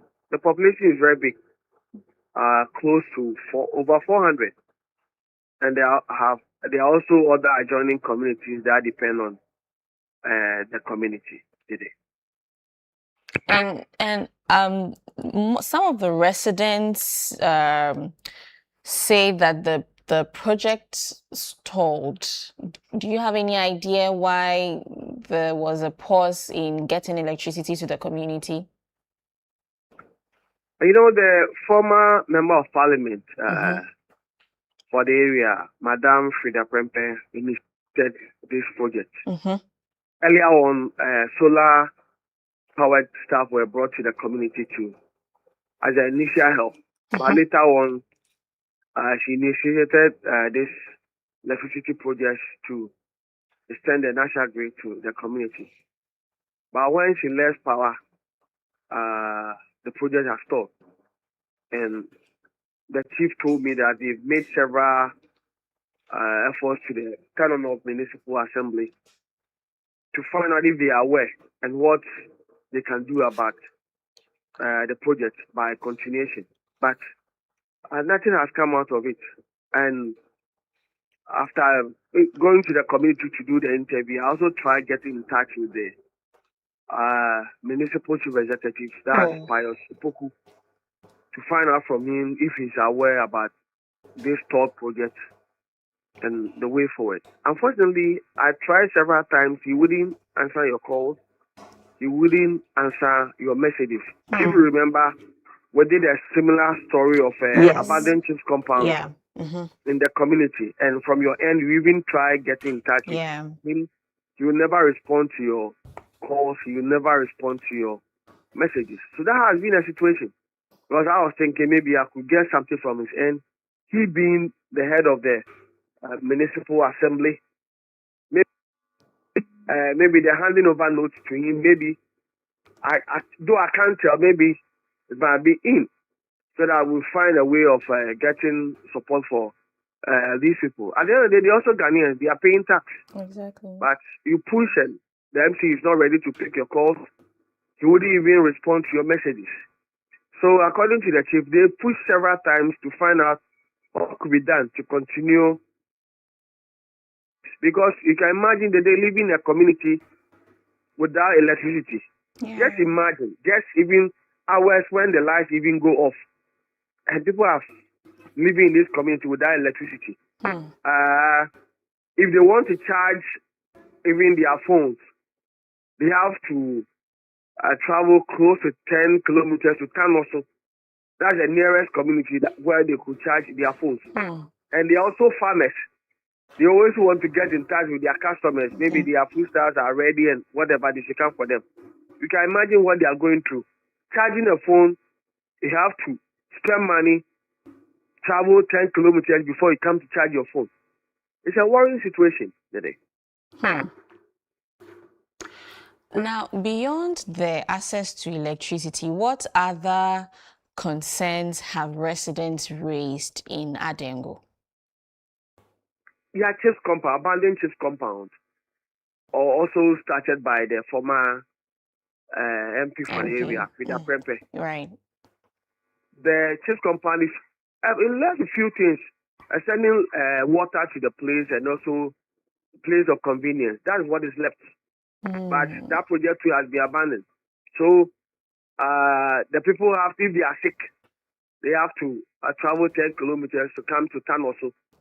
Or go to the Ankwanta, or either they will come to Sinyani as well to get healthcare. So these two major issues are confronting the community.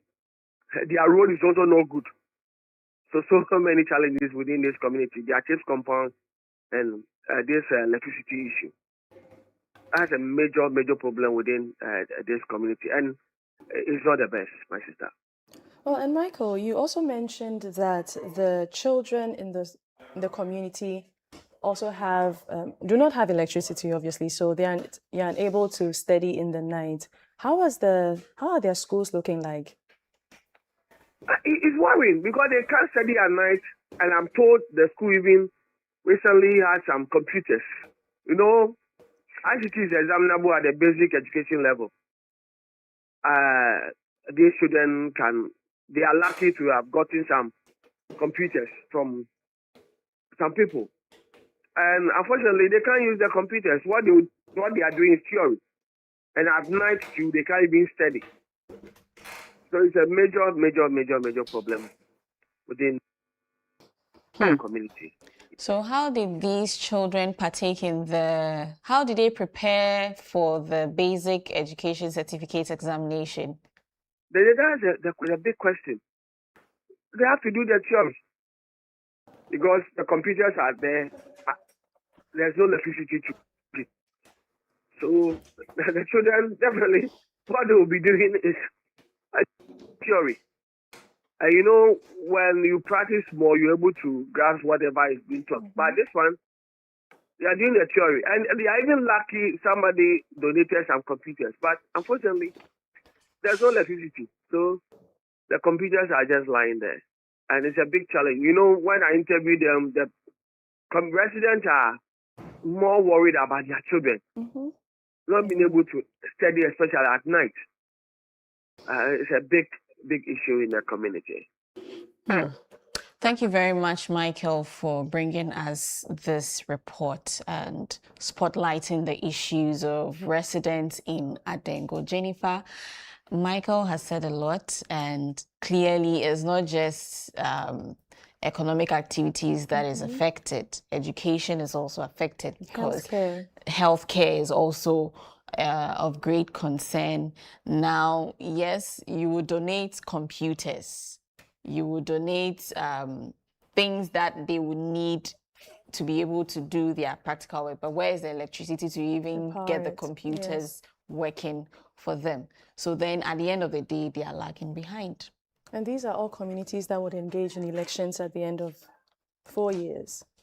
Now, he also mentions that economic activities are also is also questionable because then it's a farming community, like I mentioned earlier. So having access to your customers, if I call you 1, 2 and it's switched off, I'll just go to someone else. Exactly. So you're losing out in the end. You're losing out greatly. Now, he says healthcare is also affected. And then also, so one of the things he mentioned in his submission is the fact that the former MP, Frida Prempeh, started something. Yes. And now the current one, it looks like there's nothing. We've been trying to reach him for the longest. I mean, he's done a couple of stories that we wanted to engage him and get his thoughts on it, but it proved futile. If your past member of parliament did something for the community and you have taken over, I think the onus lies on you to also continue the projects started. But it's unfortunate. It's sad, but yeah, I mean, if something should be done. Something should be done for the community, especially for the fact that they are a farming community and they need access to electricity. Having to travel miles to another community to have access to electricity is not the best. And I can imagine that you would travel all the way and your lights are off. If their lights are off as well, then you've traveled for no reason. How long can you keep up? It's not sustainable. It's not sustainable. It's not sustainable. So indeed, they need to be connected to the national grid some way, somehow. Yeah. As soon as possible. Right. Okay, so that's our community segment, from our correspondent segment for you, where we brought to you a story from the Adengo community and spotlighting the concerns that they have in having access to electricity. We'll take a quick break, and when we come back is our nutrition segment.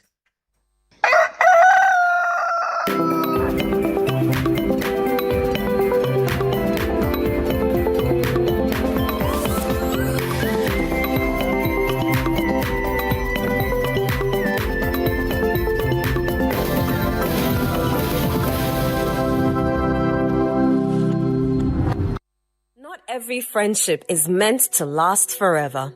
Sometimes the people closest to us can leave us feeling drained, manipulated, unheard, or constantly questioning our worth. But how do you know when a friendship has become toxic? Join Bishop Fred Crunchy-Mensah this week on Lifeline as we explore the topic on dealing with toxic friendships. Not everyone who walks with you is helping your destiny. Some friends will drain your energy, steal your peace, and hold you back from progress. Welcome to Lifeline. Today's psychology is meeting theology to help you recognize toxic friendships and help you build healthy boundaries and manage friendships well. Talk to us. The power of friendship, the importance of friendship, and then what will make a friendship toxic. And God said, let us make man. So God is a community. So man is coming from a place of relationship. Let us. So man is a product of a relationship. Right. And then by Genesis 2, he said, it is not good for the man to be alone. So man is made for a relationship. So the man is coming from a relationship, and man is made for a relationship. If anybody can enter the door of your life at will and close it and then leave it at will and lock it, you have no life. You have no life. Lifeline airs every Tuesday and Thursday at 10 p.m. only on Channel 1 TV.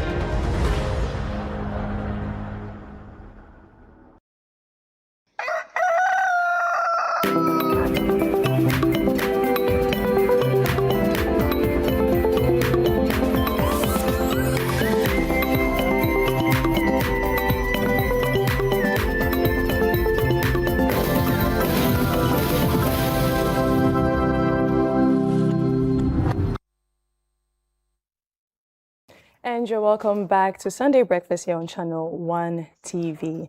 Well, we're going to head into our nutrition segment where they had a conversation with Dr.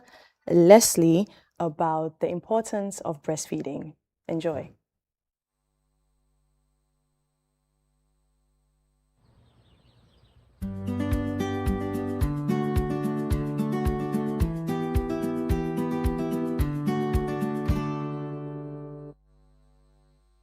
You're welcome back. This is still Sunday Breakfast on Channel 1 TV with me, Day Davis. And we're delving into our nutrition segment, and we'll be talking about breastfeeding. We'll be delving into its importance and even demonstrate today how you should breastfeed, the best way to breastfeed. And to help us do this is Leslie Apia Boateng. He is a nutritionist. Hi, Leslie. You're welcome. Thank you very much. I trust you're well. By God's grace, I'm A good. man handling breastfeeding, that's... What motivated you to pursue something in nutrition? Well, you know, nutrition... And even to handle breastfeeding specifically. Okay. So first of all, nutrition is everything. You know, you are what you eat. Whatever you take inside, that is the output that will also project outside. So nutrition is a program or a course or something that is very dear to me. Okay. So growing up, I was, very interested in like how... Breastfeeding. No, with the nutrition. Okay. Not with the breastfeeding. For breastfeeding, you know that everyone, when you give birth, you breastfeed. Yeah. It's something that you're supposed to do, which has to be something natural, something that you do that is enjoyable, something that you are very comfortable with. Because you are nurturing a baby, nurturing a child, something of your own that you are nurturing. So you have to have the zeal, the enthusiasm to do or to practice such a natural process. So before we delve into the breastfeeding, I'm just curious. Okay. What's the role of the man in the breastfeeding process? Very good. How important is it? Okay, so the men, this one is for the men. Okay, so with the men, with regards to breastfeeding, so it's not only a woman that do the breastfeeding. So the man can provide support during the breastfeeding. So during breastfeeding, there's something we call burping. So after a mother has given the breast milk to the baby, the mother is supposed to burp the baby. So with that one, we usually encourage the men to rather do the burping. So the burping is, sometimes when after they taking in the breast milk, it's supposed to be, you be tapping their back, using their hands to rub at their back, so that in case they have injected any air, it will be expelled. Okay. So when you are doing that, you are also bonding with your baby. So if the men are able to help in that aspect, it also creates a form of bonding between the babies and their daddies. So the babies are able to recognize that this is their daddy. For instance, maybe a baby might be crying. Other people may take the baby, still the baby might still be crying. Yeah. Because the baby has not, but if gotten used to the father. Yes, so if the father picks the baby, because of the bonding that has been created between the baby and the mother, or let's say the father, as soon as the father also pick the baby will stop crying. Because the baby is able to at least know the scent of the father. Oh, that is important. It's very so important. The fathers out there, you are not left out of the breastfeeding process at all. So then what is breastfeed? Is it just putting the boobs in the baby's mouth and that's all, pumping the breast milk? Is that just it? Is that all there is to breastfeeding? Okay, so breastfeeding first of all has to be a natural process. That a mother, puts a baby to their breast for the baby to feed from their breast. In as much as the baby is feeding from their breast, there are others that the baby may not have fed breastfeeding from their breast, but it may be express the breast milk and give it to the baby. Those two scenarios, they are all termed as breastfeeding. Okay. Since it is breast milk, that is what's involved. So we term it as breastfeed, but it has to be a natural process, a natural practice that you are doing. It has to be at a convenient place or at a convenient time for you that you feel more comfortable with, and you are breastfeeding your child. You have to also ensure that as you are breastfeeding the child, there is some form of communication between you and the baby. So what will you be saying? Sorry? What will you be saying? This one is not verbal. This one is non-verbal communication. So at least you have to ensure that there's an eye-to-eye contact between you and your baby. You understand? At certain times you can be maybe singing or trying to. You are in a form of trying to. It's like you are singing for the baby. You are making the baby to relax, to enjoy the breast milk from your breast. So that's how it is supposed to be. So in the early hours of the woman having been put to bed, you've pushed, you don't have energy, what's breastfeeding looking like in the very first hours when a woman gives birth? Okay, so in the very first hour, so when you look at the World Health Organization, their standard, their protocol, there's something called early initiation. So in the first hour of birth, a woman is supposed to breastfeed. After giving birth, within the first hour of birth. So usually at the wards, there's the maternity wards. So that's what the midwife will try to do the initiation. Okay. So they will try to put the baby to the breast as the mother is maybe lying down or lying back. They will put the baby to the breast for the child or the baby to suckle from the breast, so that it will send signals to the brain to release the breast milk. So the baby within that first hour, the baby is supposed to be breastfed. That's what they call early initiation, which is usually supported by most of the midwives. So that's at that moment, that's where the mother will find herself, like at the maternity this stage, that's when the baby becomes attached.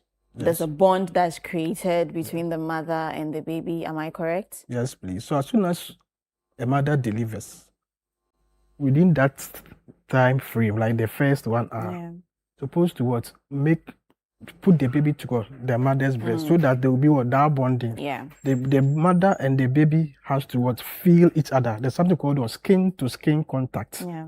So the baby is not wearing, there's nothing on her. The mother too, there's nothing on her. Then you put them together, called skin to skin contact. So that's where the bonding starts from. after delivery. So, okay, so that's one importance of breastfeeding. What are the other reasons why we should consider breastfeeding? Why is it important? So there may be enormous reason for breastfeeding, but maybe I will touch on a few. Yeah. So, one, when you take even the breast milk, the components which is in the breast milk, one, you all know that the breast milk, it contains what? All the nutrients that the baby need, especially in the first 6 months of the baby's life. So when we are talking about the nutrients, well, we can talk about the macro and the micronutrients in the breast milk. So we have the macro, then we are looking at your carbohydrates, the protein, the fats,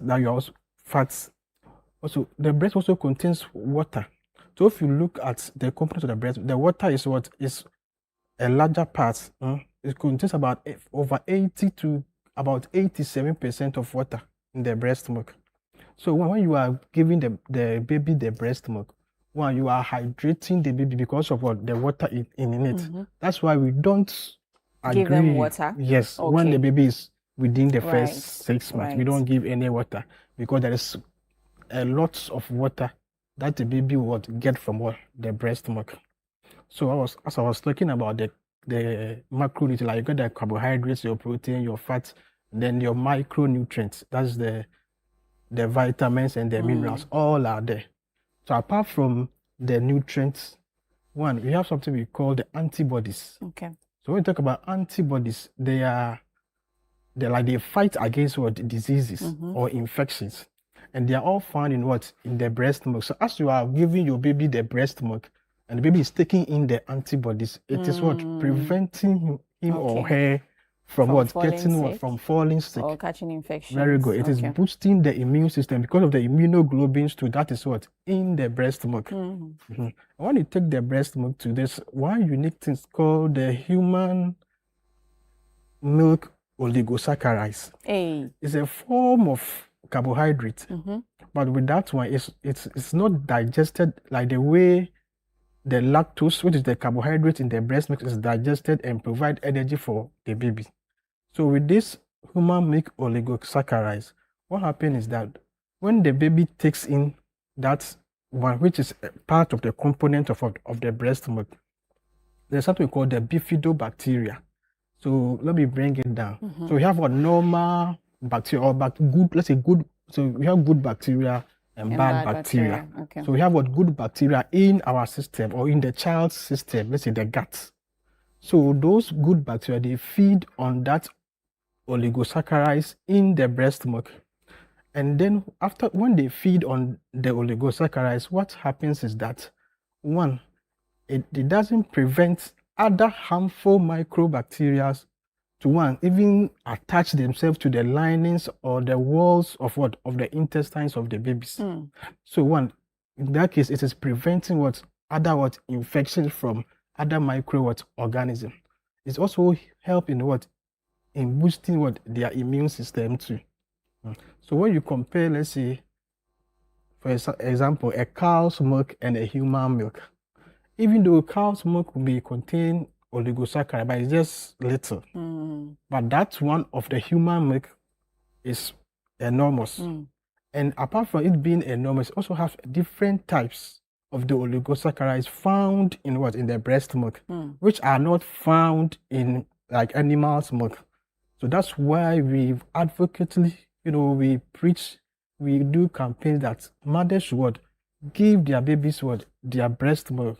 God is naturally made. God has ordained He has programmed everything, designed everything. Health, Yes, please. That's what I'm talking about. So God has programmed everything to suit the baby's needs. Baby's needs, one, nutritionally, two, immunologically, three, to developmental and growth. All those factors. Those biotic factors, they are all found in the breast milk. So it makes it paramount, and it cannot be compared to any other thing. So what happens to a mother who can't breastfeed? genuinely, maybe there's a condition with her that the doctor says, no, you can't breastfeed the child, what happens? It means the child is missing out on all of these things that you've mentioned. Okay, so if for any contraindication, because of that, the child cannot breastfeed, with that one, that means there's no way you can give the breast milk to the child. But now, I think recently, Legon, now they have what you call a breast milk bank. Okay. Like the way we have blood bank, like when you need blood, you go you there, can then you follow transfuse it, yeah. you. So now they have what you call a breast milk bank. Okay. That now they have breast milk, human breast milk, that they have stored. That if case maybe for any reason that you can't or you won't be or you are not permitted to breastfeed the baby with your own breast milk, you can maybe visit there and they will sort you out.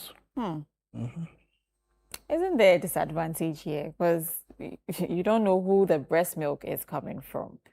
You are not privy to the mother or whoever whoever produced that breast milk. Doesn't it put the baby at risk? Okay, so let me put it this way. Yeah. Let's say when you need blood, and you need the blood, and they are giving you blood. You know the blood is not from you; it's from another person, someone else. Yeah. So it's the same thing. Like you need the breast milk for your baby. You understand? There's no like when you go now, then they will give. Or let's say if someone to donate the breast milk, the person just go there. They will do. There are protocols that they will pass through. Like the way when you are going to donate blood, they will screen your blood to see if there are no infections, no disease, and all those things. So there is a protocol to that one that you will go through before finally maybe your breast milk will be accepted to be kept and stored there for maybe future use. Wow. Is it expensive? Well, maybe that one, when you get there, then when you get there, then we'll see how it will go. Wow. I'm not sure it's really expensive. That's fascinating. Throughout our conversation, you've been demonstrating what to do with the baby, put the baby here, do that. Let's talk about how to breastfeed, the best position for the baby. Can we use this? Yes, so let's use the door. Okay. So even before a mother breastfeed, we have to ensure hygiene. Okay. Okay. And make sure that wherever you are doing the breastfeeding, you are very comfortable. Okay. And the place is a bit convenient for you. So one, if you are sitting in a chair, you have to ensure that you are relaxed on the chair. Don't lean up, but rather lean like let your back lean on the chair so that you'll be comfortable. So you are just trying to use, this is my Amagana. Okay. Okay, that's what the name. Hi, Amagana. Hi. Okay, so first of all, you ensure that wherever you are seated, you are comfortable. Okay, so one, the baby's buttocks, or let's say, has to be in the palm of the mother like this. So in that way, it's like the baby is sitting in the palm of the mother. Right. So when it happens that way, it gives you control over the baby. And one thing you need to note is that we don't bring the breast to the baby. Okay. So when you are breastfeeding, you are supposed to bring the baby to the breast. Okay. But if you do otherwise, it's like you'll be bending. Right. So within a few minutes, you feel some backaches. Okay. So it will not allow you to continue to breastfeed the baby well. So you bring the baby to the breast. Okay. My baby is a bit rigid, so I'm trying to. Okay. So maybe sitting in your palm. Then the head of the baby has to be at what is called the crook of the elbow. Okay. That's the name for this part. The crook of the elbow, or what we call the occipital coxa. Now ensure that the tummy of the mother and the tummy of the baby, they are also having contact. Okay. Okay.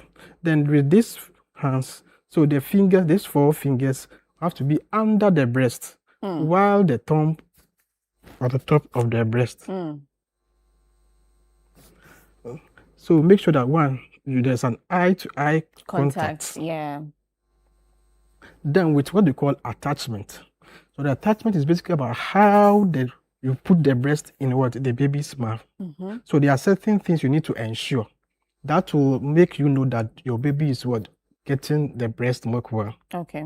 So one, you have to ensure that it's not only the nipple that will be in the baby's mouth. Okay.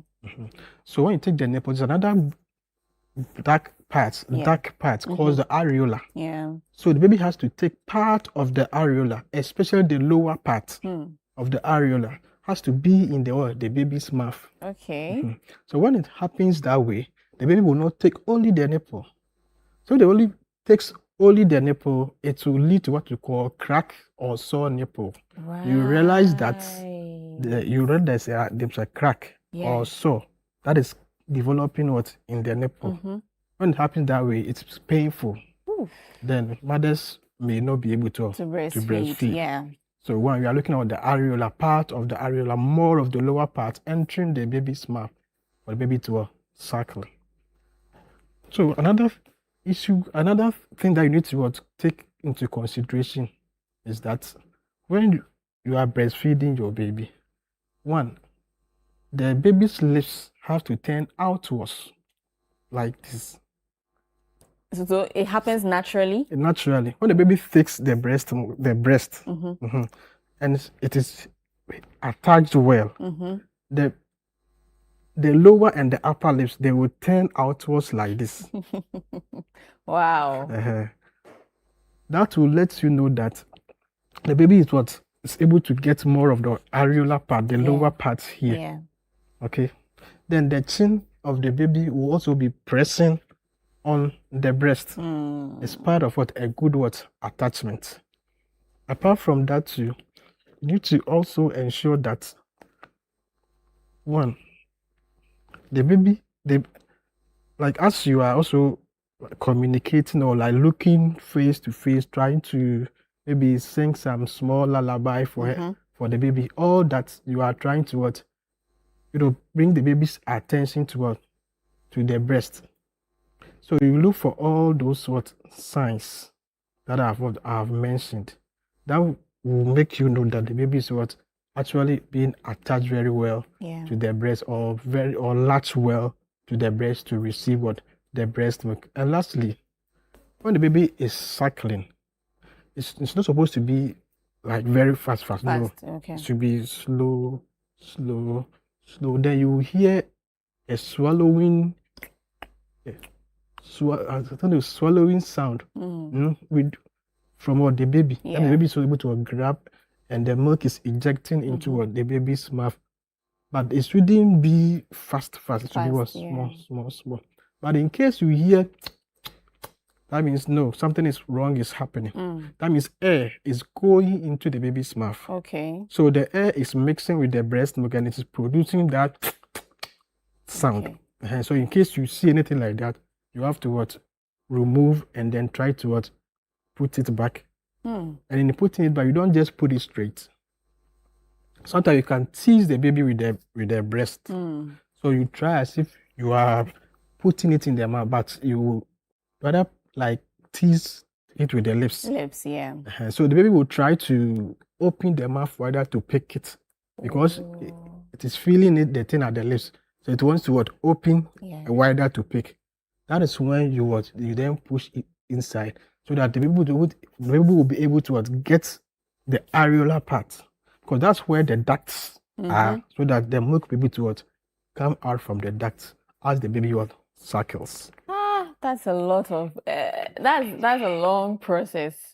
So how do you monitor the growth of the baby during this process? Okay, so in monitoring the growth of a baby, we have the World Health Organization have a standard. Okay. So there is what we call the growth charts, the growth monitoring charts.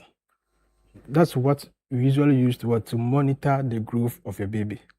So apart from that, when a mother gives birth, there's something called the birth weight. That is the weight that the baby comes with. For instance, let's say a mother gives birth and the birth weight is, let's say, 3 kilos, 3 kilograms.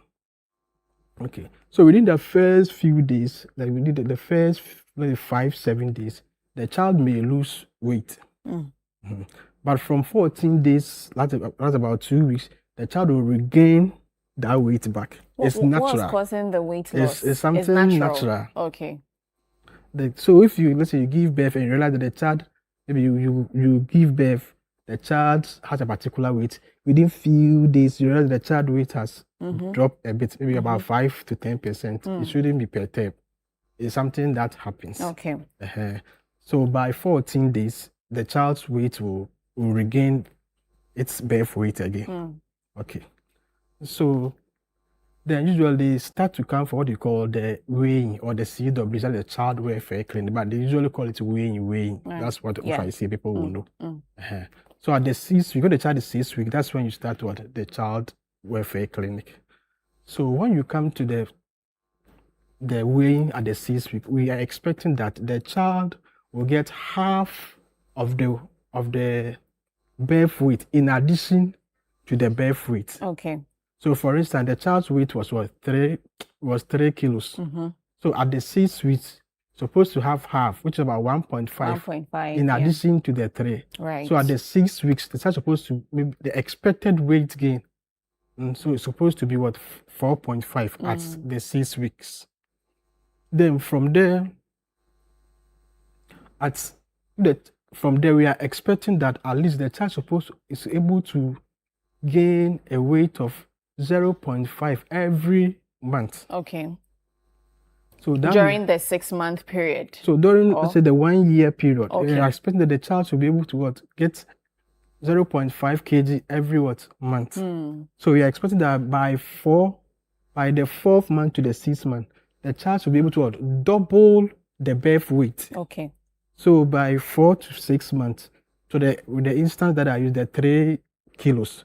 So by that time, the child is supposed, or the baby is supposed to double. So got 6 kilos. Right. That's when the child is about 4 to 6 months. Then when the child is about 1 year, the child is also supposed to triple the birth weight. So by 1 year, the child is able to get up to like 9 kilos. Okay. So with the weight gain in kids or in babies, so usually the first, you have to call this something we call the sparse growth. Sometimes they will grow faster at a point in time it will reduce. That's how natural children they grow. Right. But the growth in males and females or boys and girls, they are not the same. Okay. So if you are using the whole standard, this chart, if you are using this chart, so it will give you so that you will know the growth pattern, and to also let you know how the girls' growth is and the growth pattern is, and how maybe the boys too, their growth pattern too is. Wow. Thank you so much. This has been really insightful, and you've demystified a lot of myths, and you've highlighted the importance of breastfeeding. You've also taken us through the proper way to breastfeed, and I must say it's been a very insightful conversation. We've been speaking to Leslie. Leslie is a nutritionist, and he's been taking us through the importance of breastfeeding, why we should breastfeed, and the proper way to even position the baby, and you position yourself as a mother to also breastfeed. We've been speaking to Leslie Appiah-Boateng. He's a nutritionist, and this has been our nutrition segment. If you missed any part of it, don't worry. We'll upload it on YouTube, and you can go and re-watch and then take some tidbits out of it. We'll take a quick break, and when we come back, the show continues.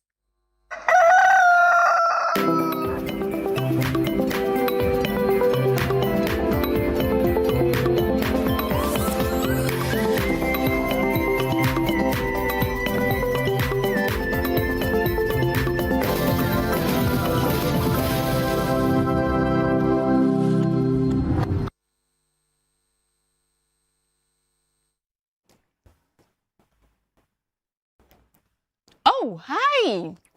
I'm live.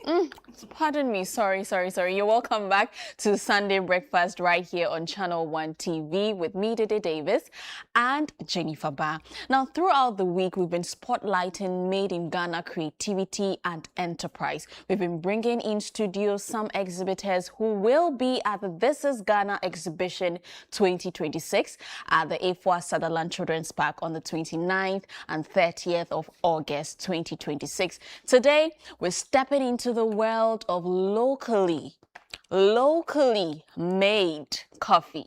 Yes, and I have with me Dr. Fortune Agbale. Yes. You're welcome. We'll be talking about, how all of this happened. And I have Jennifer on the other side. Jennifer, what do you have on your end? I am here with Mr. Eli Wechi, who is the manager of Fragroma. And as you can see, I'm sporting some beautiful kimono, which I will be taking with me home. Thank you very much. So I'll be spotlighting him as well. All right. So let's get into it, Doc. You're welcome. Thank you very much. Tell us, how did Fortune come about? It's quite interesting. So I'm a political scientist. So I have a PhD in political science. Yeah. So what business do you have with coffee? Right? The only thing, I think 3 years ago, the only thing I knew about coffee is a good cappuccino. Because every morning for my PhD in Germany, a cup of cappuccino, I have to take it before I start working. And then in 2023, I was deployed to Liberia. I was one of the international election observers that was deployed to Liberia. And I was deployed to Lofa. It's like the northwestern part of the country. Actually, then, and at the time I was leaving, I thought that was the worst thing that happened to me because it was like the terrain was very rough. But one thing, when I was in Lofa, I observed, like when we were going to observe a campaign or engage a stakeholder, that was the first time I saw a coffee tree. I've been drinking coffee every day. Every day, but you don't know Never seen a coffee tree. So I was like, oh, okay, this is coffee. Oh, interesting. And then when I was coming from Germany, when I was being deployed, I had some stock with me. Then the stock got finished. I wanted to restock.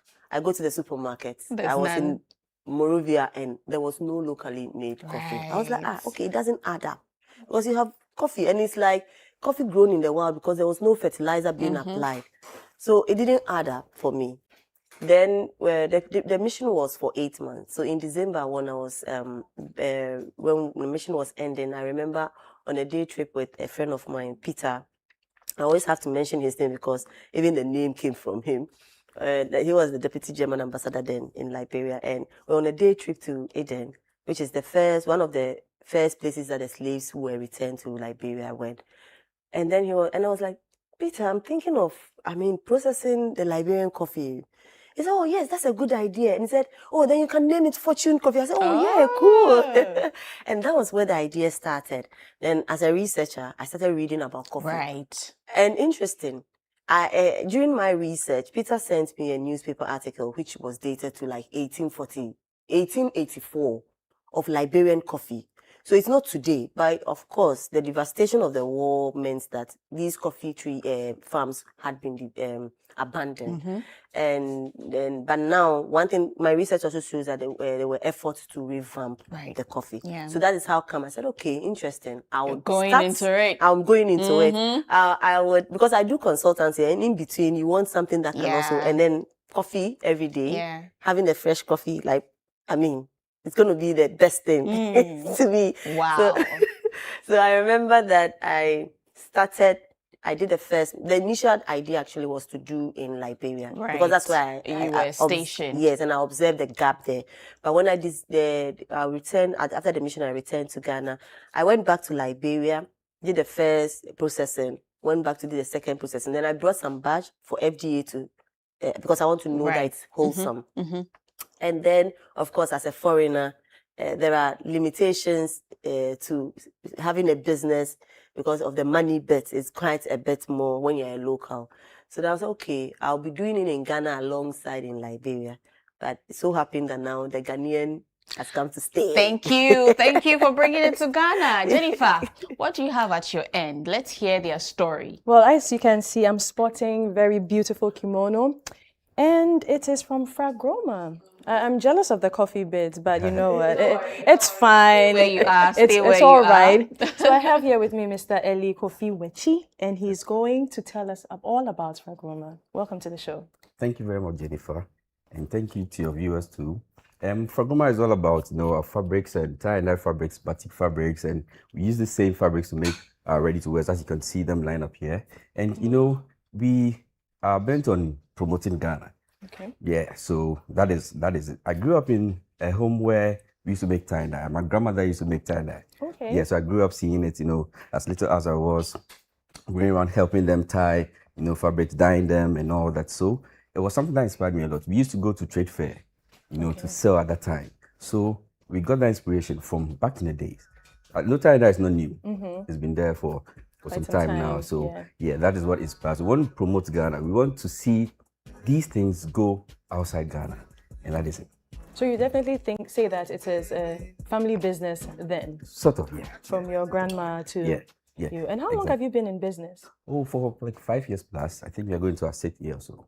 Okay, before we came on the show, you were saying that you've had this for 3 years. For 3 years, and it looks good. It still looks Joshua good. has had this for more than 3 years, and it still looks good. It does. Yeah, Joshua is my marketing manager, so I'm here with Joshua. Okay. So walk us through some of the displayed items here. Great. So we have this. This is a bubu for women. It's a long bubu and has some gathers. And see the combination. It comes with the tie-dye batik and then the ashoki. Okay. Beautiful. And it's a free size wear. This is also a short bubu. They're for ladies as well. Yes, you can see this. So you specialize only in ladies' No, clothes? we don't. Okay. So we have ready to wear for men as well. Just like what Joshua was wearing. Yeah, you can see we mix it with the denim and it looks very trendy. It does. Yeah. So we also have for kids. No, our kids are not left out. Of course. Yes, exactly. So we have this beautiful skirt. You can see for kids, our baby girls. Oh, that looks really And we also have nice. skirts for, this is a maxi skirt. I mean, I like what I'm wearing, but I'm seeing something else here. Okay. This, yes, definitely. Can rock some jeans and a tank top Exactly. and Yeah. look at that. So it's a kimono. This is what we call the kimono. A For ladies, kimono. yeah. And there's a maxi skirt also. You can see Okay. beautifully made, yeah. And all our fabrics are locally made, ready to wear locally made as well. So you can see some of our fabrics, cotton fabrics, silk fabrics, all in tie-dye. So it's not just clothes. If I want a custom-made fabric, I can come to Fragroma Exactly. and get it done. Get it done for you in your colors and your patterns as well. And you've been on This Is Ghana for 4 years. Yeah, I think this is our 4th time. This is your 4th time. Exactly. There must be a reason why you keep coming back. Well, I think it's because of the relationship we have with Channel One TV. We are like family.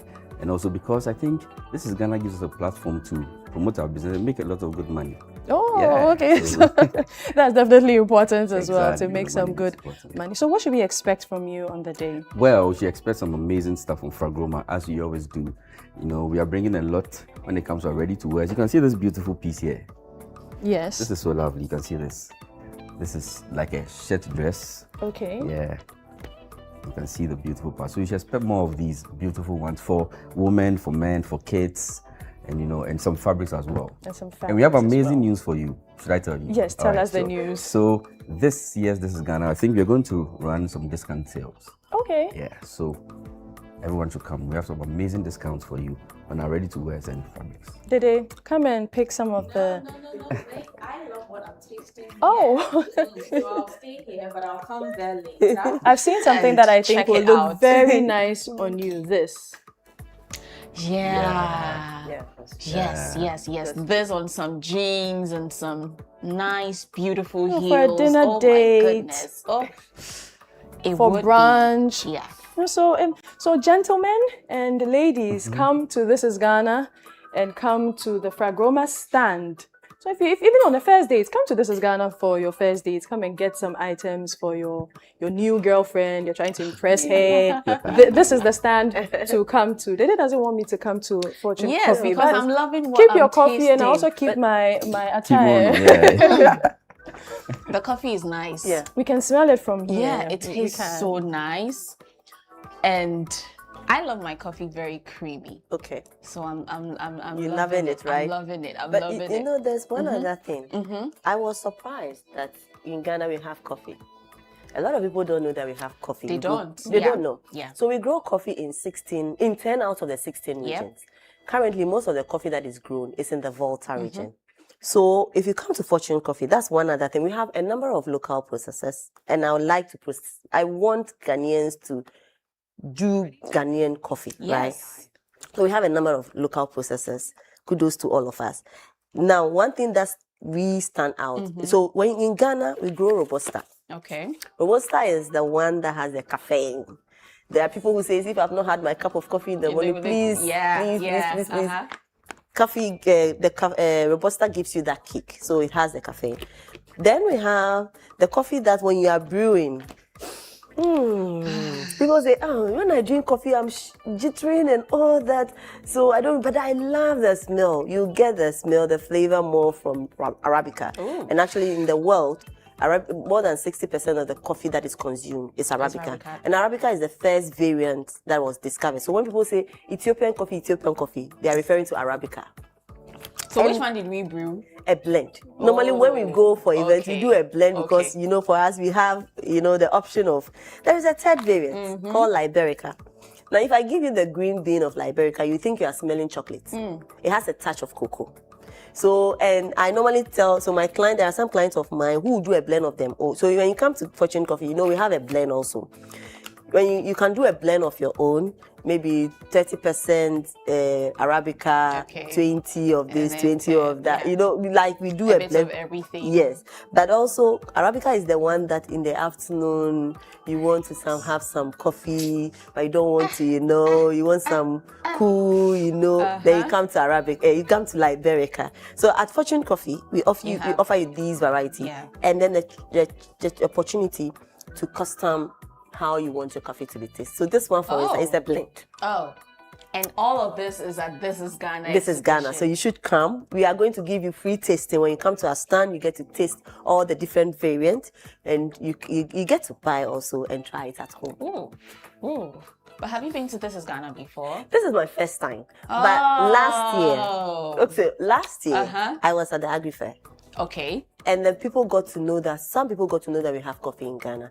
And so for me, I love what City FM is doing. So when I got to know of it, I said, definitely I have to be there. Of course. But we need to promote Ghanaian-made, Ghanaian products. Absolutely. So that is why when we heard of it, I said, no, we have to be there. Welcome. Thank you. And you will stay. Yes, you will keep course. coming and I'm going to be coming. All right, Jennifer, over to you. Well, drink Ghana and wear Ghana. I love that. So, Fragoma, any last words? I mean, you've been doing this for 4 years, so I'm sure you have a lot to tell Doc over there. Oh, yeah. I think, Doc, I think you had a good place. So my last words, I would say that Channel One has always given us a platform to promote Fragoma and also to, interact with our clients and also to make some money, like I already said. So we're expecting more this year. I think we will be bigger this year. So we want to tell everyone at home, come with your family, your friends, loved ones, come get some amazing stuff from Fragoma. See you at This Is Ghana. See you at This Is Ghana. Back to my coffee. Doc, most people say that when they take coffee which is not creamy, no cream, it's more effective. But when they add a little milk and sugar, it's not really. So one other thing, a lot of people have misconception about coffee. Tell us. Coffee is very healthy. Right. Coffee has a lot of antioxidants, and we know what antioxidant does to the body. Coffee also aids your digestion. Right. Coffee improves your mental health. So the morning you wake up and you're like, Charlie, I'm not seeing top. I always say, once I finish my cup of coffee, I can achieve anything in this world. Coffee has that. Now, when you are taking the coffee, ideally, if you take it black, a lot of people say black. That is black means no sugar. No sugar, no cream. No cream. That is the best. I have tried it a couple of, no, it's not my thing. I must confess. I will add a bit of honey, and once in a while, I'll add a bit of cream. Okay. But if I add a honey, I'm okay with that. So I think it's also about you studying yourself, how it works for you. Sometimes if you want to add the cream, maybe you want it very effective. So that's also why you have to work with the variant and see which one works for you, because each of them have their strength. When I take a Robusta, one of the days I just went, because I have it. So I just took 1B and I did. So sometimes I realized I was doing like this. I said, and I went to look at the can from which I said, Robusta. I do that thing with Robusta, but if I do Arabica or I do Liberica or I do a blend of Robusta and Arabica, I don't get that effect. So coffee, you have to steady your body, because you know there are some people who will take coffee at 7 p.m. and the next moment they will go to bed and sleep because there are people's body or system that is made like coffee calms them down. And there are people where coffee like kicks them up. So you have to know how coffee works on you.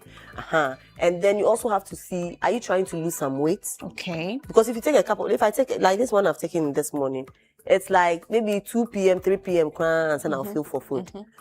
So it depends on what you want the coffee to do for you. And then how you then, that's why I would like you to experiment with the different variants with the intensity. Because you can have it a bit like, there are some days I'll have it light. There are some days I really want it strong because I want to use my brain. So you would have to, if you get these ones that you're able to brew by yourself, then you're able to experiment with the intensity and the variety as to how it works for you. So in a day you really need a coffee cake, a bit more of Robusta. Where a day you want to like just go some cozy, you can do a blend or go Liberica. It's not every day that so you have to know what is the need for that day. Then but then if you go for the normal one, just any coffee, people they say, coffee, me, I don't know. I would say come and experiment because there are varieties. So your packaging comes in this and then this, and a canister. So this is a biodegradable. We believe in saving the environment. Very important. So this one is biodegradable. And then we decided to bring in the tin. Because the reason why we offer people, there are clients who come, we have regular clients who come like twice in a month or so, or every month.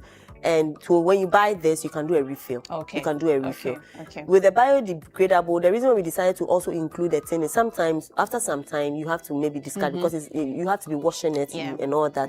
And maybe with time, the card, it becomes it. But then with the tin, you can continually use it. This one too, you can use it for a while. But maybe if you keep using water after some time, then maybe you need to replace it. So we give you the option of this, and usually for us, this is 100. Okay, the ground, the bean is 110, but if this is 100, this is 150. Which is to say it's a bit more expensive. But the idea is that you can do a refill. Every time. Wow. Well, this and more you will be seeing at the This is Ghana Exhibition 2026 happening on the 29th and 30th of August 2026 at the IFWA Sutherland Children's Park. And entry for patrons is absolutely free. Absolutely free. If you're an exhibitor out there and you're still wondering, should I be part of this exhibition? What do you have to tell them? You have to come. Because, no, true. I was really surprised. I must say again, you have to come. Because Channel 1, City FM, they're promoting Ghana. You need to put, if your product is made in Ghana, you have to definitely book a spot there. Yes, if your product is made in Ghana, you have to be there. So call the number 0205 973 973, 0558 973 973. Call that number and follow up with your payment to book your slot. Jennifer? And also, we are in the era of body positivity, so I'm sure some people are wondering, will I find my size? Of course. Has assured me that no matter your size, whether you're on the petite side, you're a plus size, you're going to definitely find something for you at Fragoma. So be there. Don't miss out. I have one question for Fragoma though. Do you make the fabrics here too? Exactly. All fabrics are locally made, ready to wear, so are local. So we have a team that constantly makes these ready to wear. And you know, one amazing thing is that we don't just sell what we have. When you have any style, you know, our Gen Zs now like, you know, Gen Z style. So they're not left out. So any style you have a picture, you have a drawing, anything, you want to create something, you come speak to us, we'll make them for you.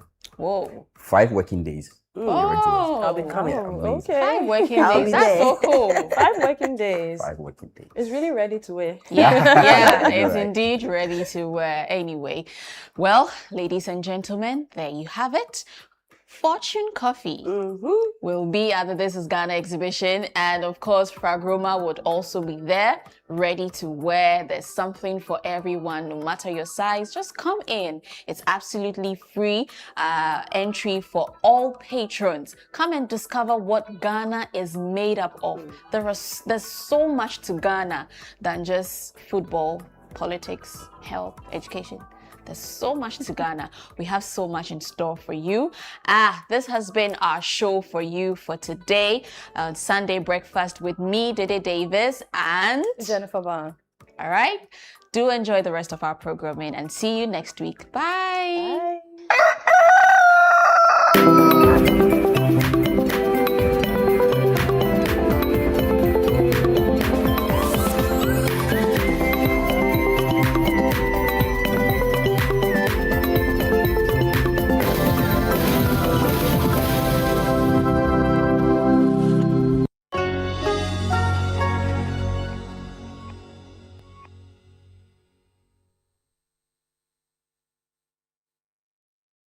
Meet the Blanksons. Meet Papa Blankson, the big man. Always talking big, never following plan. Meet Mama Blankson, fire in her hands. She carries the whole house, she gives the commands. Every day is a...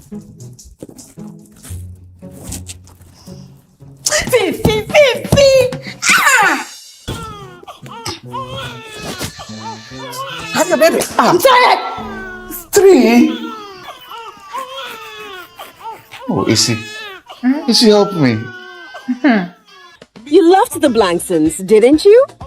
Every Thursday at 7:30 p.m., the drama series took you into the wonderfully dramatic home of the Blankson family.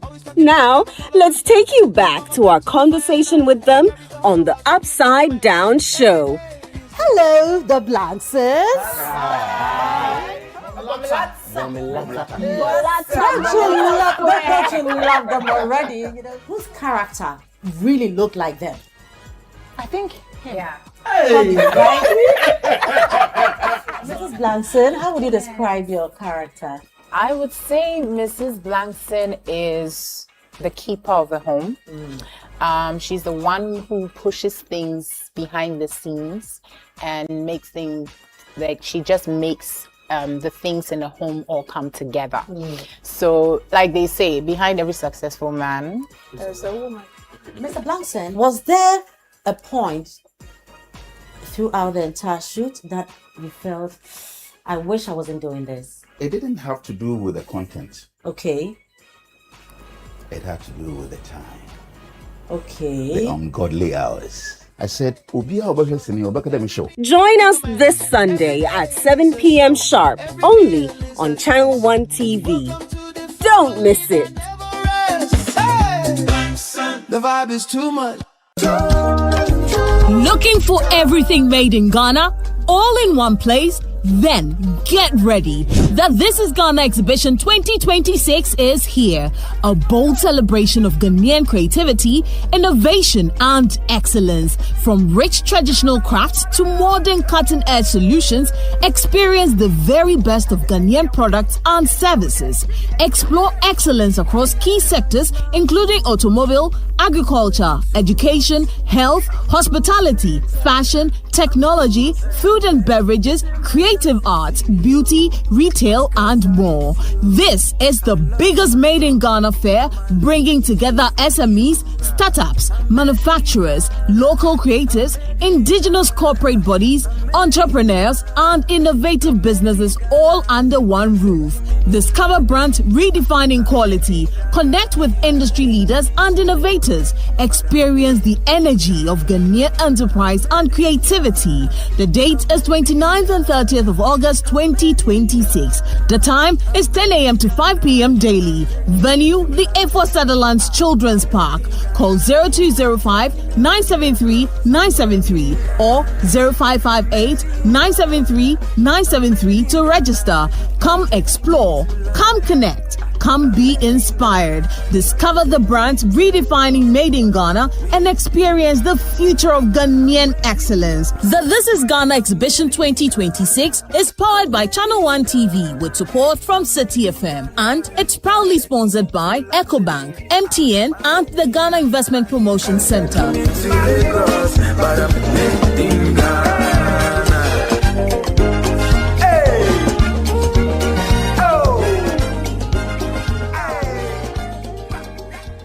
Welcome to The Point of View. This is your favorite current affairs show here on Channel One Television. On The Point of View, we pick the right topics, get the right guests, and ask them relevant questions on issues that matter to you.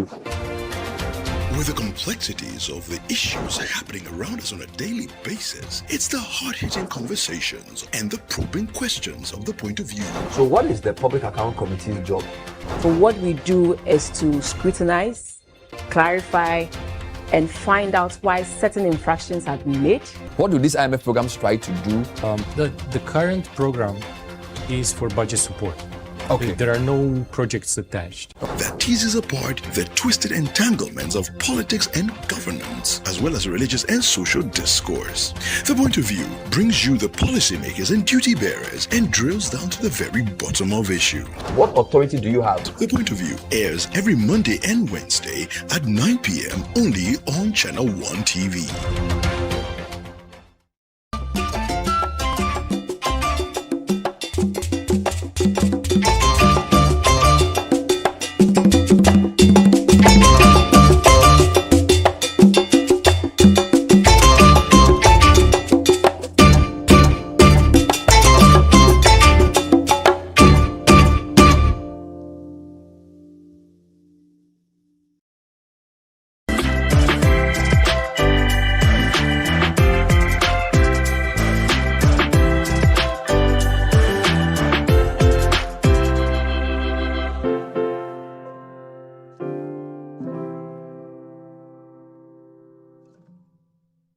Welcome to Adoration on Channel One TV.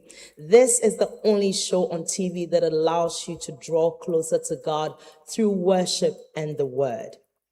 On Adoration, you can expect this one thing, that we're going to bring you stirring music that uplifts your faith, dynamic guest interviews with worship leaders from across the country, the globe even.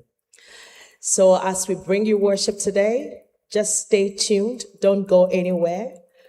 We'll be right back after the break, and I'll introduce to you who's leading us in worship today. My name is Edna Bright Davis. We'll be right back.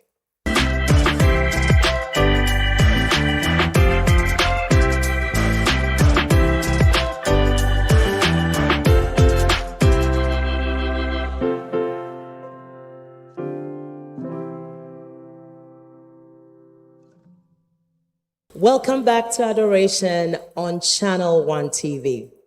Now, today we're going to have spirit-filled worship led by a group whose name is synonymous with worship.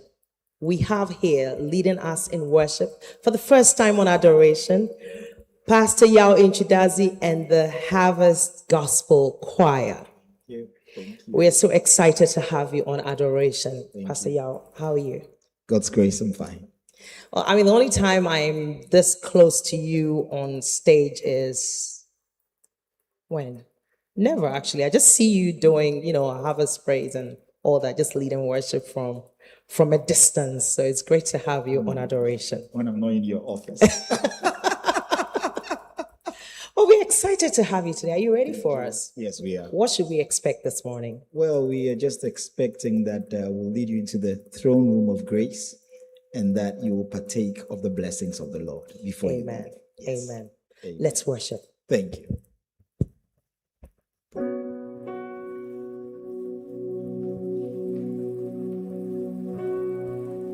We want to praise the name of the Lord.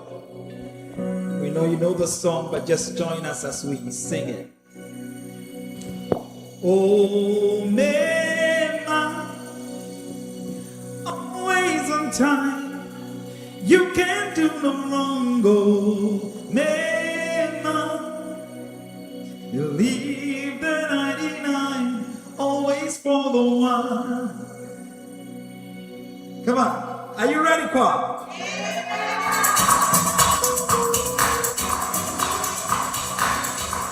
Come on. Everybody in the house. Always on time. You can't do no wrong. You leave the 99. Always want one go. Always on time. You can't do no wrong. You leave the 99. Always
hold it as a duty to praise the name of the living